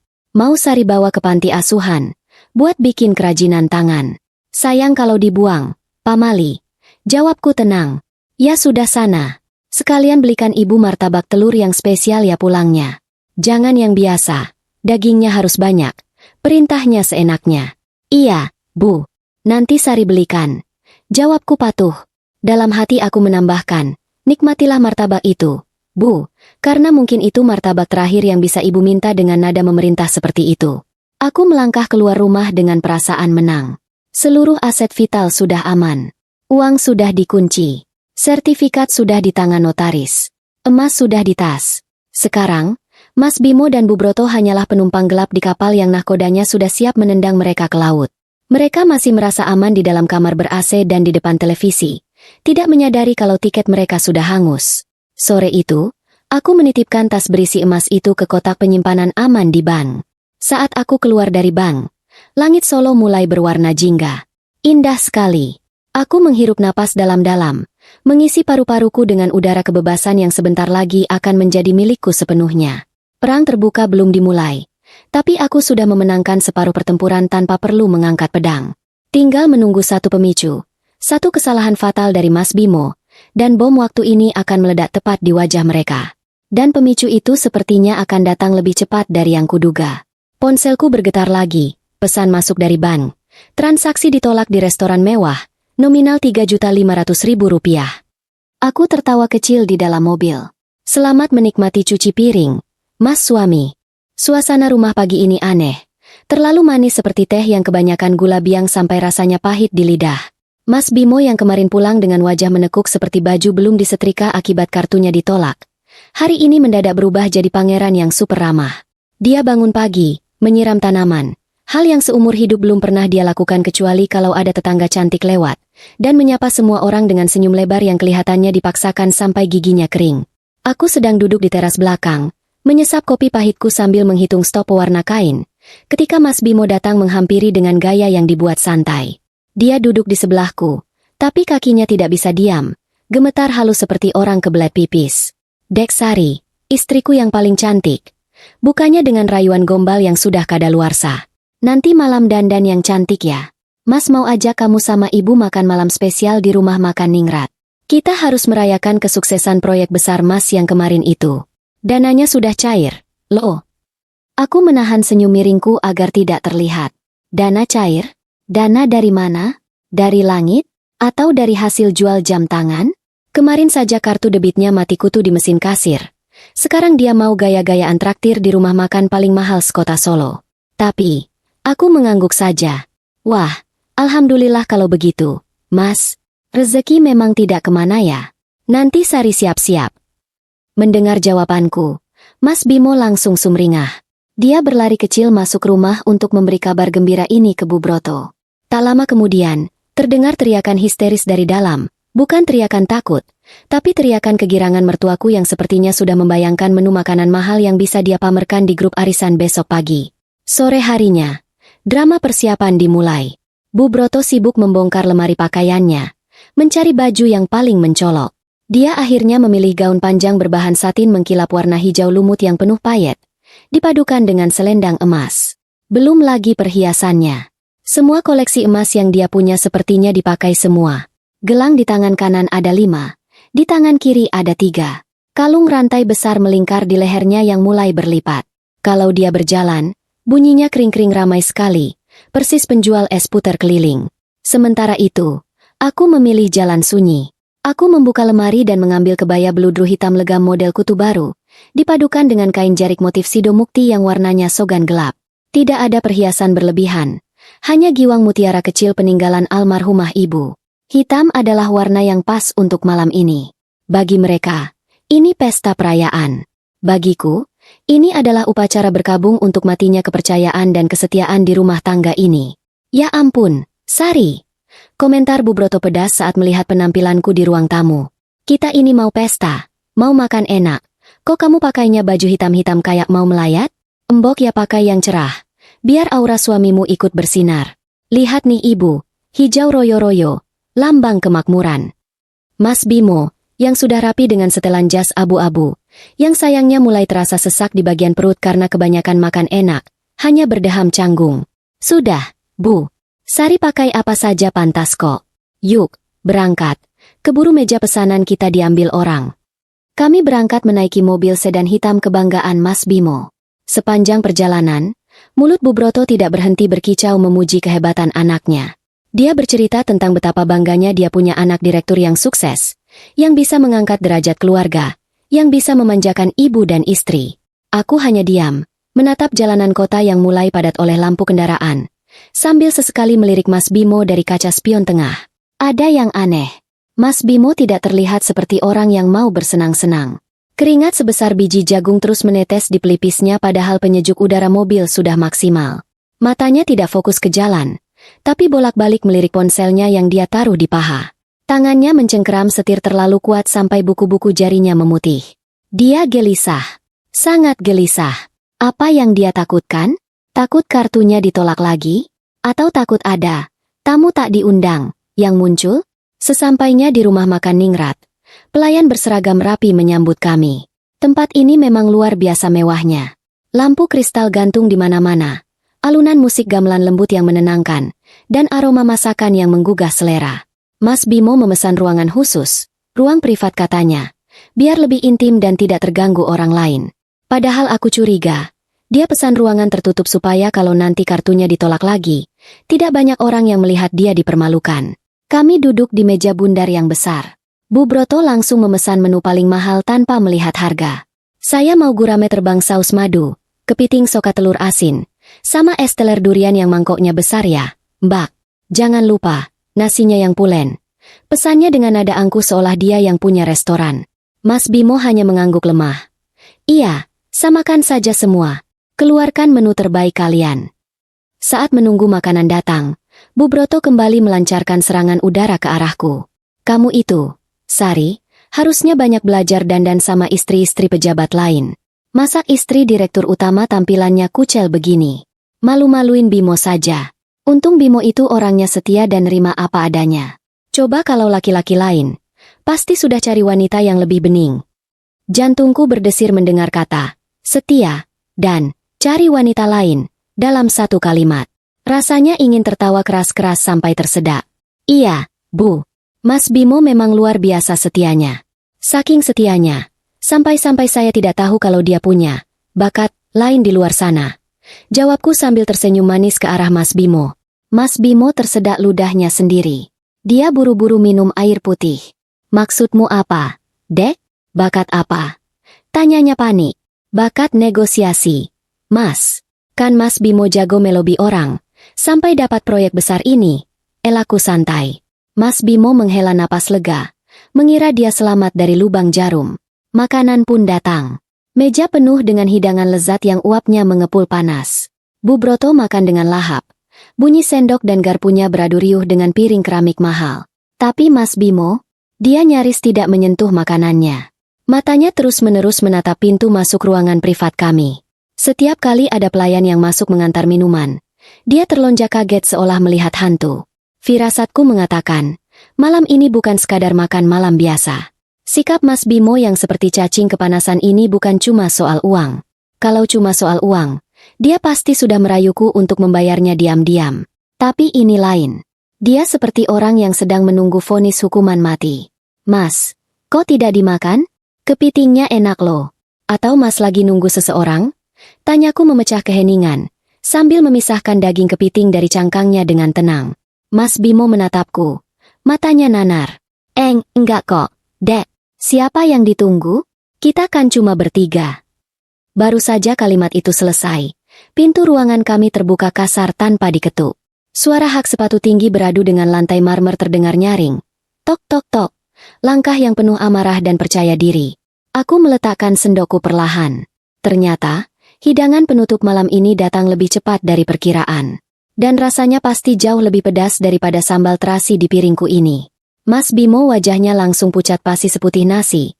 Sementara Bu Broto berhenti mengunyah dengan mulut masih penuh daging ikan. Selamat datang di pertunjukan utama. Pikirku sambil menyeka mulut dengan serbet kain yang halus. Mari kita lihat. Seberapa kuat panggung sandiwara ini menahan badai yang baru saja masuk lewat pintu itu. Aroma itu masuk lebih dulu sebelum wujud orangnya terlihat. Menyusup ke dalam ruangan pendingin udara dan bertarung sengit dengan aroma sedap kepiting saus telur asin. Itu adalah bau yang sangat aku kenal. Bau campuran bunga melati yang terlalu menyengat dan manis gula hangus. Persis seperti bau kemeja Mas Bimo tempo hari. Sosok di ambang pintu itu berdiri dengan pose menantang. Satu tangan di pinggang, dagu diangkat tinggi. Seolah dia adalah ratu yang baru saja memergoki rakyat jelata sedang mencuri makanan di dapurnya. Namanya Jelita, dan penampilannya malam ini sungguh konsisten dengan laporan mata-mata pasarku. Menyakitkan mata. Dia mengenakan gaun merah menyala yang ketatnya minta ampun, memperlihatkan lekuk tubuh yang dia banggakan. Rambutnya yang pirang jagung digerai bergelombang, berkilauan ditimpa lampu kristal restoran. Wajahnya? Oh, jangan tanya. Bedaknya tebal sekali. Mungkin kalau dia tersenyum terlalu lebar, bedaknya bisa retak seperti tanah kemarau. Lipstik merah cabai menghiasi bibirnya. Warna yang sama persis dengan noda di kerah suamiku. Bu Broto yang sedang asyik menggerogoti cangkang kepiting, seketika berhenti mengunyah. Matanya melotot, pipinya menggembung penuh makanan, membuat wajahnya terlihat lucu persis ikan mas koki yang kaget diketuk kaca akuariumnya. Dia menatap Jelita dari ujung rambut sampai ujung kaki dengan pandangan menilai. Mungkin dalam hatinya dia sedang menghitung berapa harga gaun dan perhiasan yang dipakai wanita asing ini. Mas Bimo, panggil Jelita dengan suara manja yang dibuat-buat. Tapi volumenya cukup keras untuk membuat pelayan di luar ruangan menoleh. Katanya mau jemput aku di salon? Kok malah asyik makan-makan di sini? Kamu lupa ya sama janji kita? Mas Bimo, yang sedari tadi sudah pucat, kini warnanya berubah menjadi abu-abu. Dia mencoba berdiri, tapi lututnya sepertinya lemas. Jadi dia hanya bisa setengah berdiri dengan posisi canggung, seperti orang yang celananya tersangkut paku kursi. Mulutnya membuka menutup tanpa suara. Keringat dingin mengucur deras membasahi kerah kemejanya yang mahal. Dek Jelita. Ini. Mas lagi-lagi. Mas Bimo tergagap parah. Otaknya pasti sedang konslet mencari alasan yang masuk akal. Tapi situasi ini jelas tidak ada logikanya. Jelita tidak peduli dengan kegugupan Mas Bimo. Dia melangkah masuk dengan bunyi tak tiktuk sepatu hak tingginya yang nyaring di lantai marmer. Tanpa permisi, dia menarik kursi kosong di sebelah Mas Bimo dan duduk di sana dengan santai, seolah dia memang bagian dari keluarga ini. Dia mengibaskan rambut pirangnya, menyebarkan aroma parfum pasar malam itu ke seluruh meja, membuat selera makanku yang tadinya memang sudah tipis, kini hilang sama sekali. Bu Broto akhirnya berhasil menelan kepiting di mulutnya dengan susah payah. Dia memandang Jelita dengan tatapan tersinggung. "Heh, Mbak, Anda ini siapa? Datang-datang tidak sopan. Main duduk, marah-marah sama anak saya. Ini acara keluarga terhormat, bukan panggung dangdut." Semprot Bu Broto galak. Dia memang tidak suka ada wanita lain yang terlihat lebih menonjol daripada dirinya. Jelita menoleh ke arah Bu Broto, lalu tertawa kecil, tawa yang meremehkan. "Oh, ini pasti ibunya Mas Bimo ya? Ibu mertua cerewet yang sering Mas Bimo ceritakan? Kenalkan, Bu, saya Jelita, calon menantu ibu yang sebenarnya. Yang lebih cantik, lebih muda, dan lebih pantas mendampingi direktur kaya seperti Mas Bimo, daripada..." Jelita menjeda kalimatnya, lalu matanya beralih menatapku. Tatapannya penuh ejekan, seolah aku ini hanyalah serangga kecil yang menempel di dinding. Daripada wanita kampung yang pakai baju hitam-hitam kayak mau melayat ini. "Siapa dia, Mas? Pembantu di rumah yang kamu ajak makan karena kasihan." Dut, satu kalimat itu meledak di udara. Pembantu. Jadi begitu cara Mas Bimo mendeskripsikan istrinya sendiri kepada selingkuhannya?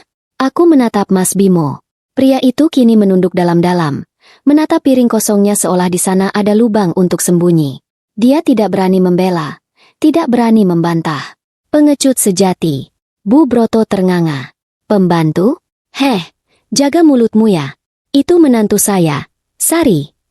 Aku mengangkat tangan, menahan Bu Broto agar tidak meledak lebih lanjut. Dengan gerakan sangat tenang,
dan lambat.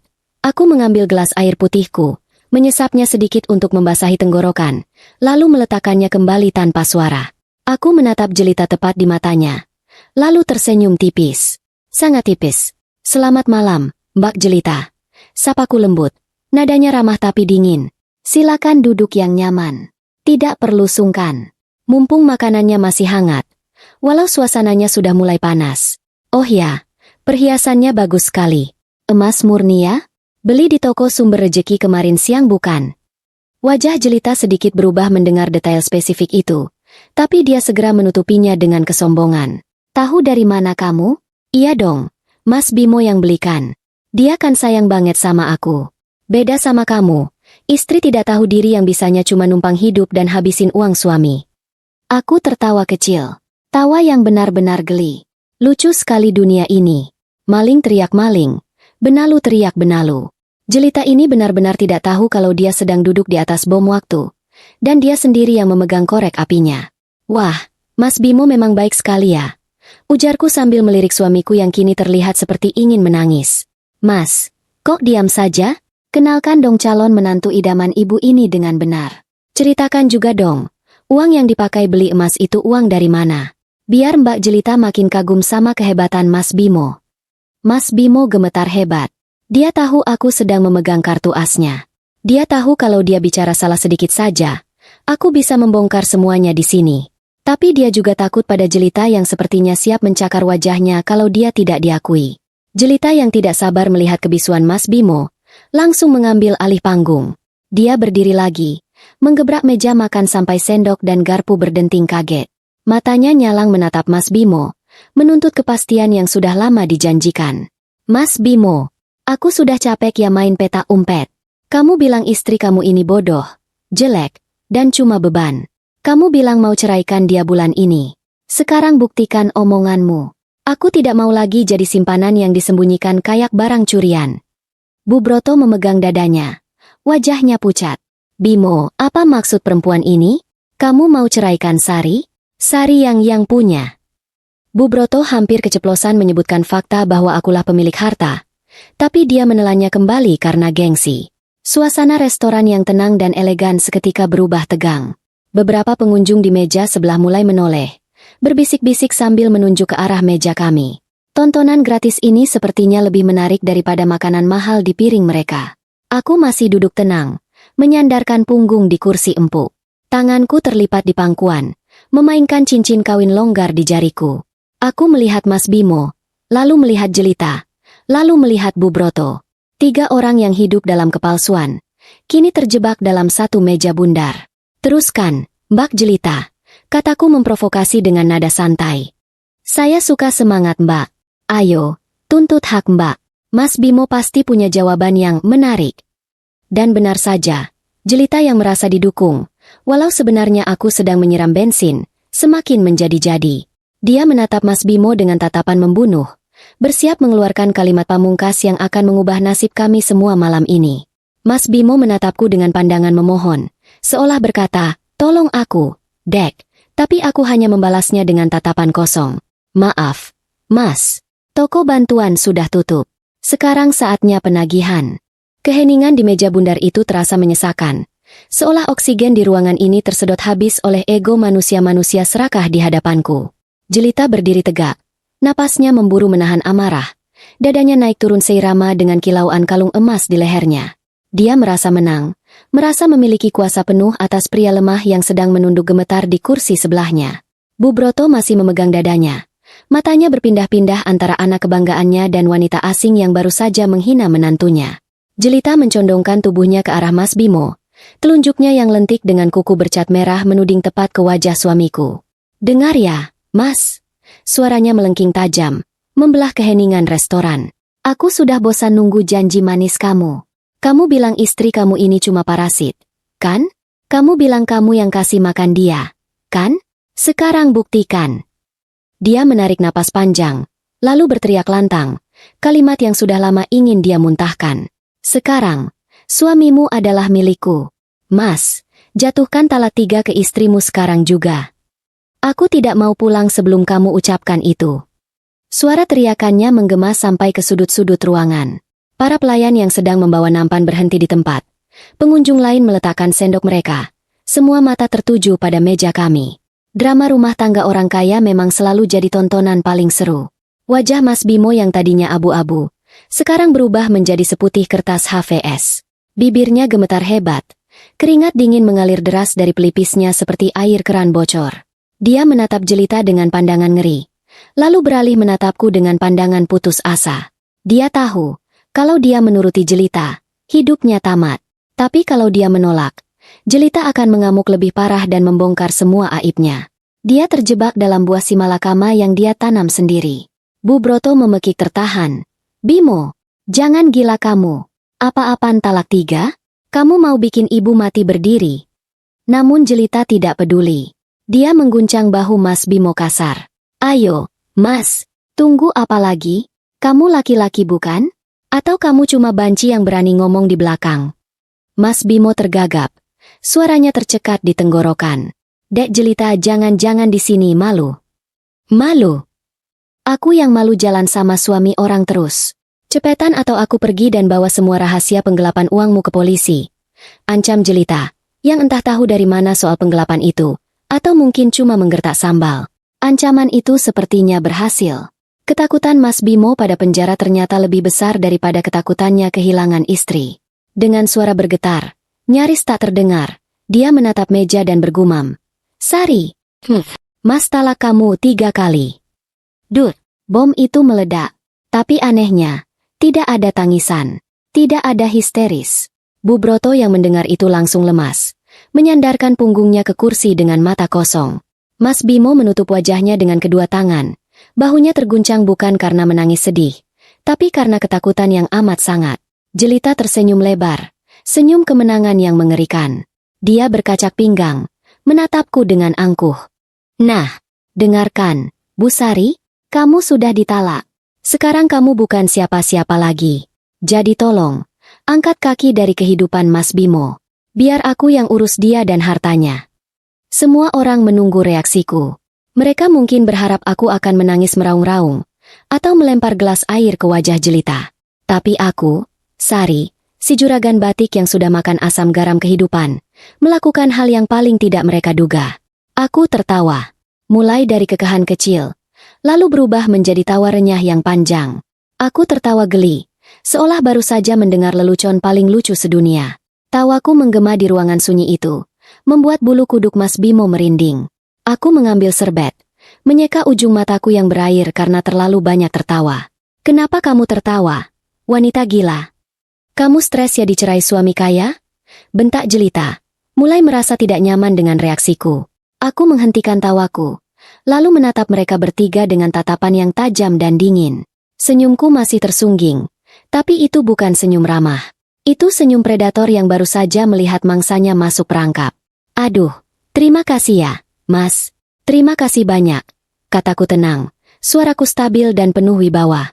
Jujur saja, saya sudah capek mau gugat cerai ke pengadilan, ribet urus berkasnya. Dengan talak ini, Mas Bimo sudah mempermudah kerjaan saya. Saya terima talaknya dengan senang hati, lahir dan batin.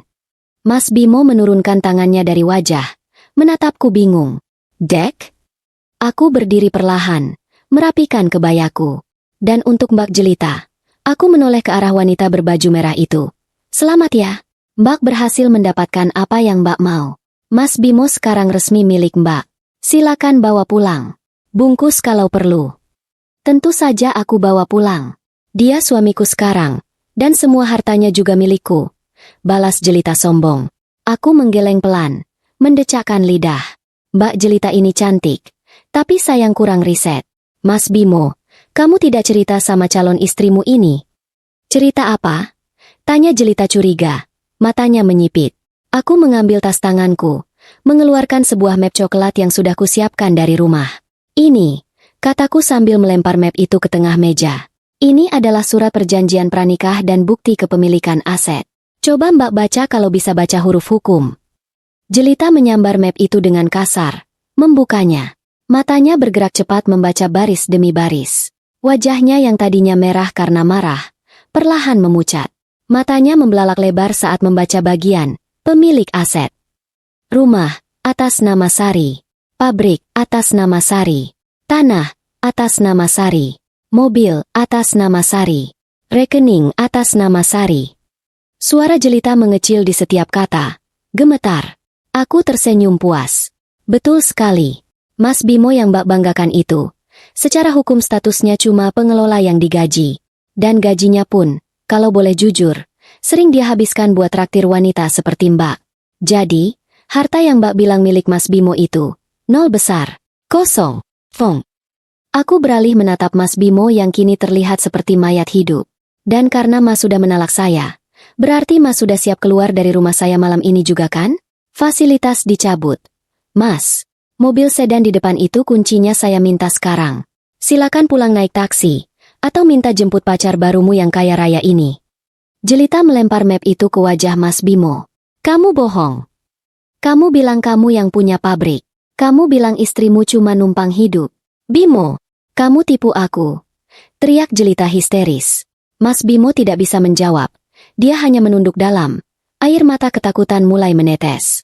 Bu Broto yang sedari tadi diam, tiba-tiba bangun dari syoknya. Sari, Nduk, jangan begitu.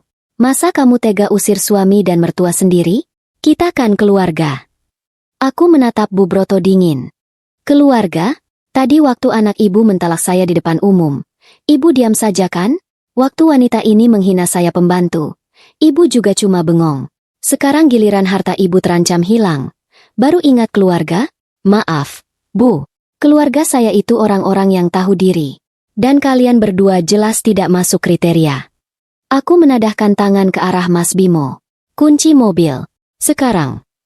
Dengan tangan gemetar hebat, Mas Bimo merogoh sakunya, mengeluarkan kunci mobil sedan itu dan meletakkannya di tanganku. Rasanya dingin logam itu menyentuh kulitku. Sedingin perasaanku pada pria ini. Terima kasih. Kataku singkat. Makan malam ini saya yang bayar. Anggap saja sedekah terakhir saya buat kalian. Nikmatilah hidangan perpisahan ini. Setelah ini, kalian harus bayar sendiri-sendiri. Aku berbalik badan, melangkah pergi meninggalkan meja yang kini penuh dengan aura kehancuran. Di belakangku, terdengar suara tamparan keras. Kemungkinan besar tangan jelita mendarat di pipi Mas Bimo, diikuti dengan makian kasar dan tangisan Bu Broto. Suara keributan itu bagiku terdengar seperti musik orkestra yang indah. Aku berjalan keluar restoran dengan kepala tegak, menghirup udara malam yang segar. Beban berat di pundakku sudah hilang. Aku, Sari, sekarang adalah wanita lajang yang merdeka, kaya raya, dan yang paling penting, bebas dari parasit. Selamat menikmati neraka yang kalian buat sendiri. Sayang-sayangku, pulang ke rumah sendirian malam ini rasanya sungguh berbeda. Seperti menghirup udara pegunungan setelah sekian lama terkurung di dalam gua yang pengap. Mobil sedan hitam yang kusetir sendiri meluncur mulus memasuki halaman rumah. Pak Min, sopir setia yang tadi kuminta pulang lebih dulu naik ojek, sudah siaga membukakan pintu gerbang besi yang menjulang tinggi. Wajah Pak Min terlihat tegang. Mungkin dia sudah mendengar kabar burung atau merasakan aura perang yang kubawa pulang. Pak Min, kunci gembok gerbangnya. Jangan dibuka untuk siapapun kecuali saya yang suruh. Kalau ada taksi atau ojek berhenti di depan, biarkan saja di luar pagar. Perintahku sambil mematikan mesin mobil. Pak Min mengangguk tegas, seolah dia adalah panglima perang yang siap menjaga benteng. Siap, Bu Sari. Mbok Nah juga sudah saya kasih tahu untuk kunci semua pintu samping. Aku masuk ke dalam rumah yang hening. Lampu ruang tamu kunyalakan terang benderang. Di sana, di tengah ruangan, sudah berjejer koper-koper besar dan beberapa kardus mie instan bekas. Itu bukan barang mau pindahan, tapi itu adalah paket perpisahan yang sudah disiapkan Mbok Nah sesuai instruksiku lewat pesan singkat tadi. Isinya, tentu saja baju-baju Mas Bimo dan koleksi daster sutra Bu Broto. Tapi jangan harap ada jam tangan mewah atau perhiasan di dalamnya. Semua barang berharga yang kutahu dibeli pakai uangku, sudah kusita dan kumasukkan ke gudang terkunci. Sekitar setengah jam kemudian, suara klakson mobil yang tidak sabar terdengar dari luar pagar. Itu bukan suara mobil mewah, melainkan suara klakson cempreng taksi umum yang mesinnya terdengar kasar. Aku mengintip dari balik tirai jendela. Benar saja, sebuah taksi tua berhenti di depan gerbang. Dari dalamnya, keluar dua sosok manusia yang penampilannya sungguh menyedihkan untuk ukuran orang yang baru saja makan malam di restoran ningrat. Mas Bimo keluar dengan jas yang sudah dilepas dan disampirkan di bahu, kemejanya basah oleh keringat. Rambut klimisnya acak-acakan seperti habis kena angin puting beliung. Di sebelahnya, Bu Broto tertatih-tatih dengan gaun hijaunya yang gemerlap. Payet-payet di bajunya masih berkilauan ditimpa lampu jalan. Tapi wajahnya suram seperti langit mendung mau hujan badai. Mereka berdiri di depan gerbang besi yang terkunci rapat, memandang rumah megah ini dengan tatapan nanar. Tidak ada jelita. Tentu saja, wanita seperti jelita itu punya hidung yang tajam mencium bau kemiskinan. Begitu tahu Mas Bimo bukan pemilik pabrik dan baru saja dipecat jadi suami, dia pasti langsung lari terbirit-birit menyelamatkan diri. Mana mau dia ikut naik taksi umum berdesak-desakan dengan mantan mertua yang cerewet? Sari, Sari, buka pintunya. Kamu jangan kurang ajar ya mengunci ibu di luar. Teriak Bu Broto sambil mengguncang-guncang pagar besi. Suaranya serak, mungkin habis menangis atau kebanyakan teriak di restoran tadi. Mas Bimo tidak berteriak. Dia hanya menempelkan wajahnya di sela-sela jeruji pagar, Persis narapidana yang memohon belas kasihan sipir penjara. Dek, tolong dek. Mas tidak punya uang buat bayar taksi, dompet Mas kosong. Aku berjalan keluar menuju teras, tapi tidak mendekat ke pagar. Aku berdiri cukup jauh, di batas aman di mana mereka bisa melihatku tapi tidak bisa menyentuhku. Mbok Nah dan Pak Min berdiri di belakangku, siap menjadi saksi sejarah. Malam, Bu Broto, Mas Bimo, sapaku datar. Maaf ya, gerbangnya macet. Macet untuk orang asing maksudnya. Orang asing. Aku ini ibumu, mertuamu. Berani-beraninya kamu sebut aku orang asing. Pekik Bu Broto, masih mencoba menggunakan kartu senioritas yang sudah kadaluarsa. Ibu lupa? Tadi anak ibu sudah menjatuhkan talak 3. Secara agama dan sebentar lagi secara negara, kita sudah bukan siapa-siapa. Jadi, rumah ini sekarang kembali jadi rumah saya, Sari, si penjual batik. Bukan rumah keluarga Ningrat, hayalan ibu. Jawabku tenang.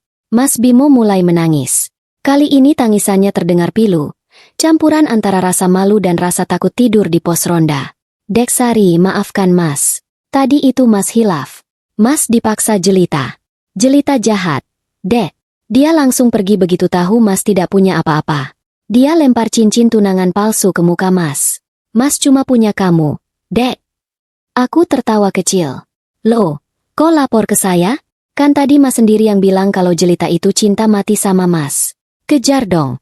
Masa baru susah sedikit sudah menyerah? Buktikan kalau cinta kalian itu murni, bukan karena harta saya.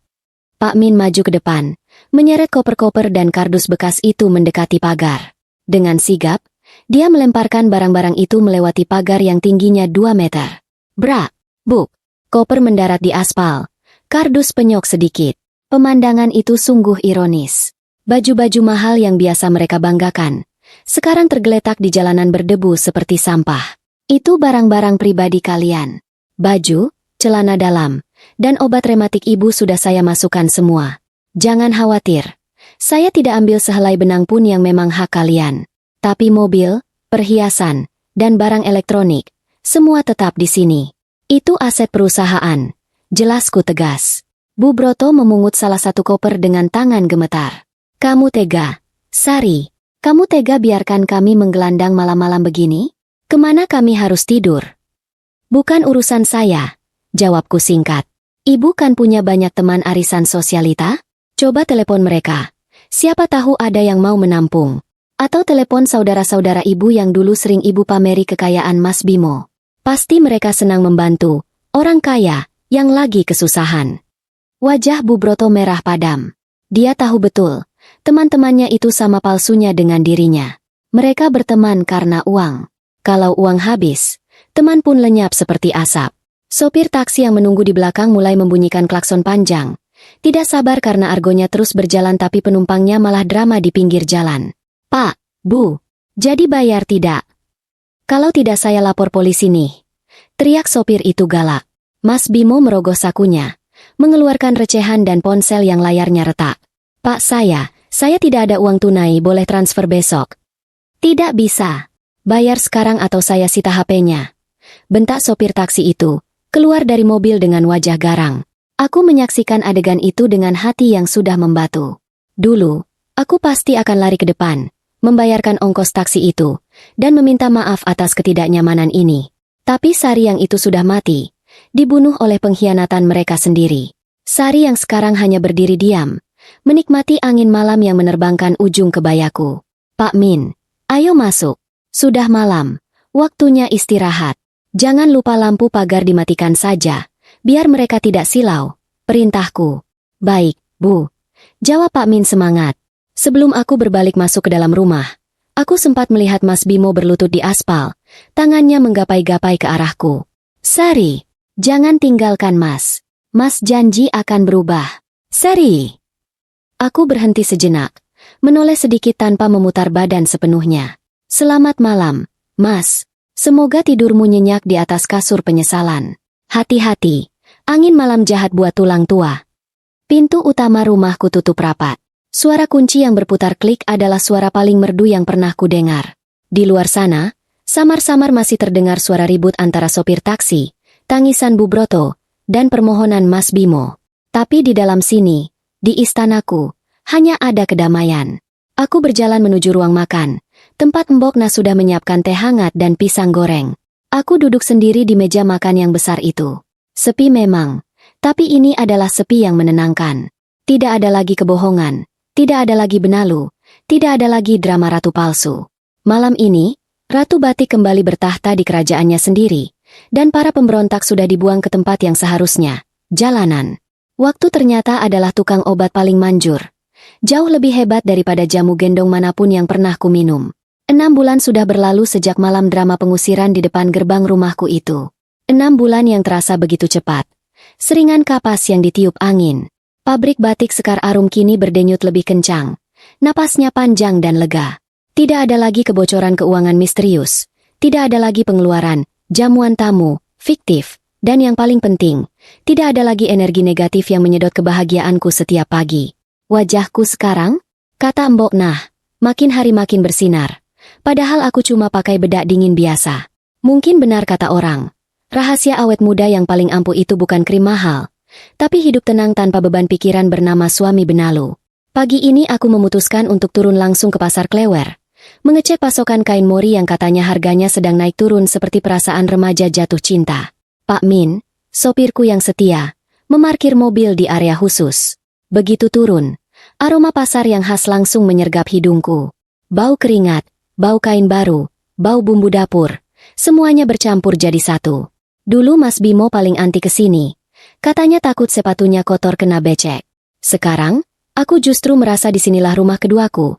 Tempat di mana orang-orang jujur mencari nafkah dengan keringat asli, bukan dengan tipu daya. Saat aku sedang asyik memilah kain sutra mentah di kios langganan, telingaku menangkap suara keributan kecil di dekat pintu masuk pasar, tempat para kuli panggul biasa mangkal. Sepertinya ada insiden kecil. Suara orang marah-marah terdengar nyaring.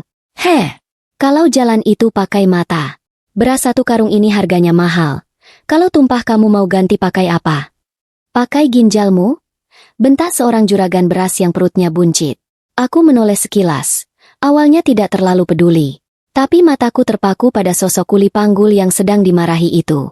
Pria itu kurus. Kulitnya yang dulu putih mulus kini terbakar matahari menjadi coklat kusam dan berminyak. Dia memakai kaos partai yang sudah bolong di bagian ketiak, dan celana pendek kucel yang warnanya sudah tidak jelas. Dia menunduk dalam-dalam, memohon ampun sambil memunguti butiran beras yang tercecer di lantai pasar yang kotor. Itu Mas Bimo, mantan direktur utama fiktif yang dulu selalu wangi parfum melati pasar malam. Sekarang baunya apek keringat matahari. Hati kecilku berdesir, bukan karena rindu, tapi karena kaget melihat betapa cepatnya roda nasib berputar. Baru setengah tahun, tapi dia sudah menua 10 tahun. Di mana gaya angkuhnya? Di mana dagu yang selalu diangkat tinggi itu? Semuanya lenyap, digantikan oleh punggung yang membungkuk karena beban karung beras dan beban penyesalan. Aku melihat dari kejauhan, tersembunyi di balik tumpukan kain batik. Mas Bimo selesai memungut beras, lalu berjalan tertatih ke arah pojokan pasar, tempat penjual nasi pecel menggelar lapak. Di sana, duduk seorang wanita tua dengan rambut putih yang acak-acakan. Wanita itu sedang mengomel sendiri. Tangannya sibuk mengipas-ngipas lalat yang mengerubungi gorengan dingin di depannya. Itu Bu Broto, mertuaku yang dulu hobi pamer gelang emas 5 susun. Sekarang cuma punya gelang karet bekas bungkus nasi di pergelangan tangannya. Bajunya bukan lagi daster sutra, tapi daster batik luntur yang kancingnya sudah lepas satu. Dia terlihat sedang menghitung uang receh logam di telapak tangannya. Wajahnya cemberut. Mungkin uangnya kurang buat beli minum. Bu, ini ada sisa upah sedikit tadi. Buat beli es teh 1 berdua ya? Kata Mas Bimo sambil menyerahkan uang receh hasil keringatnya. Bu Broto menepis tangan anaknya kasar.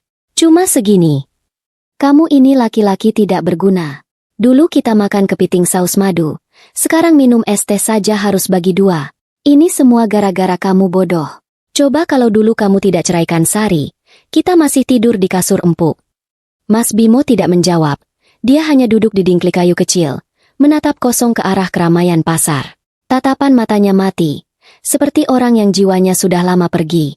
Mereka berdua terjebak dalam lingkaran saling menyalahkan yang tidak akan pernah putus. Teman-teman sosialita Bu Broto tentu saja sudah hilang di telan bumi begitu tahu Bu Broto bangkrut. Jelita, kabar terakhir yang kudengar dari jaringan intelijen pasar, dia sedang dikejar-kejar istri pejabat di kota sebelah karena kasus serupa, dan sekarang kabur entah kemana. Tanpa sadar, aku melangkah keluar dari kios kain. Niat awalku hanya ingin melihat, tapi entah kenapa kakiku membawaku mendekat. Bukan untuk mengejek, bukan untuk pamer, tapi mungkin untuk memastikan bahwa hantu masa laluku benar-benar sudah tidak menakutkan lagi. Mas Bimo mendongak saat melihat bayangan seseorang menutupi sinar matahari yang menimpa wajahnya. Saat matanya bertemu dengan mataku, waktu seakan berhenti sejenak. Mulutnya ternganga, matanya membelalak lebar.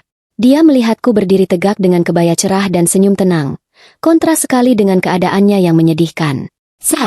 Sari? Bisiknya parau, suaranya tercekat. Bu Broto ikutan mendongak. Begitu melihatku, wajah keriputnya langsung berubah. Insting menjilatnya muncul lagi. Dia berusaha berdiri, meski lututnya gemetar. Sari, menantuku. Oh alah, Enduk, ibu rindu sekali sama kamu. Lihat kami, Enduk, kami menderita. Tolonglah, Enduk, kasih kami kerjaan apa saja. Jadi tukang sapu juga mau, asal boleh tinggal di pavilion belakang lagi. Mas Bimo juga menatapku dengan tatapan memohon yang sangat menyedihkan. Dek, Mas mau pulang. Aku memandang mereka berdua. Anehnya, tidak ada rasa benci lagi di hatiku. Rasa marah yang dulu meledak-ledak saat di restoran, kini sudah menguap. Yang tersisa hanya rasa kasihan, seperti melihat kucing jalanan yang kehujanan. Tapi kasihan bukan berarti bodoh. Aku sudah belajar mahal-mahal dari pengalaman ini. Aku membuka dompetku, mengambil 2 lembar uang berwarna merah. Bukan jumlah yang besar bagi pengusaha, tapi cukup besar bagi mereka saat ini. Aku meletakkannya di meja lapak nasi pecel itu. Bu Broto, Mas Bimo, sapaku pelan. Maaf, lowongan di rumah dan di pabrik sudah penuh. Diisi oleh orang-orang yang tahu cara bersyukur. Uang ini bukan untuk mengajak kalian kembali, tapi anggap saja sedekah Jumat dari hamba Allah. Pakai buat beli makan yang layak dan obat gosok buat kaki ibu. Bu Broto hendak menyambar tangan saya, tapi saya mundur selangkah dengan sigap. Sari, jangan pergi. Kamu kan kaya. Masa cuma kasih segini? Kami ini keluargamu. Aku tersenyum tipis. Keluarga saya ada di rumah, sedang bekerja dengan jujur. Dan ingat, Bu, dulu ibu sendiri yang bilang kalau saya ini orang asing dan pembantu. Jadi, terimalah sedekah dari mantan pembantu ini dengan lapang dada. Aku menatap Mas Bimo untuk terakhir kalinya. Mas, bekerjalah yang rajin. Keringat itu sehat. Loh, jauh lebih sehat daripada keringat dingin karena takut ditagih utang. Semoga hidupmu tenang dengan pilihanmu sendiri. Tanpa menunggu jawaban, aku berbalik badan. Di belakangku, terdengar suara Bu Broto yang menangis meraung-raung menyesali nasib, sementara Mas Bimo hanya diam membisu. Aku berjalan kembali menuju mobilku dengan langkah ringan. Rasanya benar-benar selesai. Halaman buku lama itu sudah tertutup rapat, dibakar habis, dan abunya sudah ditiup angin. Saat mobilku melaju meninggalkan pasar, Pak Min melirik lewat spion tengah. Bu Sari kelihatannya lega sekali. Senyum terus dari tadi. Iya, Pak Min. Rasanya seperti baru sembuh dari sakit gigi yang menahun. Sakitnya hilang, makannya jadi enak lagi. Jawabku sambil tertawa kecil. Aku melihat keluar jendela. Langit Solo begitu biru. Merapi terlihat gagah di kejauhan. Hidup ini lucu. Dulu aku takut sekali kehilangan suami. Takut menjadi janda. Takut omongan orang. Tapi ternyata, kehilangan benalu justru membuat pohon kehidupanku tumbuh subur dan berbunga lebat. Aku, Sari, si juragan batik, kini tahu satu hal pasti. Kebahagiaan itu tidak terletak pada status istri direktur atau pada pujian mertua palsu. Kebahagiaan itu ada di tangan sendiri, di setiap lembar kain yang kuhasilkan, di setiap senyum tulus para pekerjaku, dan di dalam tidur nyenyak setiap malam tanpa rasa curiga. Mas Bimo dan Bu Broto adalah guru kehidupan yang paling keras, dan aku berterima kasih karena berkat mereka. Aku menemukan versi terbaik dari diriku. Ratu sudah kembali ke singgasananya, dan kali ini, dia memerintah sendirian dengan bahagia.